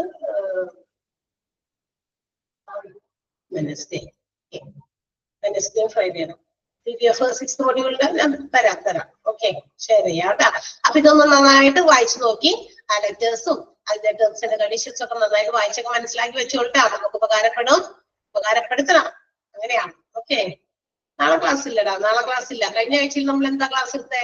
2 ദിവസം നമ്മള് എന്താ പറയാ നമ്മളുടെ ഭാഗത്ത് നിന്ന് 2 ക്ലാസ്സുകൾ കട്ട് ചെയ്യേണ്ടി വന്നു. അതിലൊരു ക്ലാസ് നമുക്ക് കോമ്പൻസേറ്റ് ചെയ്തെടുക്കാൻ വേണ്ടിയിട്ടാ. അത് ചില ക്ലാസ്സുകളിലെ പോർഷൻസ് കവർ ചെയ്ത് നമുക്കറിയാലോ, അതിന്റെ ഒരു ടൈം ഡ്യൂറേഷൻ വളരെ ഇമ്പോർട്ടന്റ് ആയിട്ടുള്ള ഒരു ഘടകമാണ് ഇതിന്റെ. അതുകൊണ്ടാണ് ആ ഒരു ക്ലാസ് നമ്മൾ എടുത്തു. 2 എടുക്കാൻ പറ്റിയില്ല. ഓക്കെ, പിന്നെ ഈ ആഴ്ചയിൽ ഒരു ക്ലാസ് കട്ട് ചെയ്തു വന്നത് നമ്മൾ കൊണ്ടല്ല, അത് നാച്ചുറൽ ആയിട്ട് വന്ന ചില ഇതിന്റെ കാരണം കൊണ്ടാണല്ലോ, അതുകൊണ്ട്. ഓക്കെ, എക്സാമിനെ കുറിച്ചും ഡീറ്റെയിൽസ് ഒക്കെ നിങ്ങൾക്ക് പറയും. എന്തായാലും നമ്മൾ ഒരു മൊഡ്യൂളല്ലേ കഴിഞ്ഞിട്ടുള്ളൂ, 3 മൊഡ്യൂളും കഴിഞ്ഞിട്ടാണ് എക്സാം കേട്ടോ. 3 മൊഡ്യൂളും കഴിഞ്ഞ് കഴിയുമ്പോൾ മോഡൽസ് ആദ്യം നടത്തും, അത് കഴിഞ്ഞ് ഫൈനൽ എക്സാംസ്. സോ അതുകൊണ്ട് ഈ മൊഡ്യൂൾ കഴിഞ്ഞപ്പോ തന്നെ എക്സാം ഇല്ല. ഓക്കെ, 3 മൊഡ്യൂളും കഴിഞ്ഞിട്ടാണ്. Okay, so see you next day. Take care. Bye.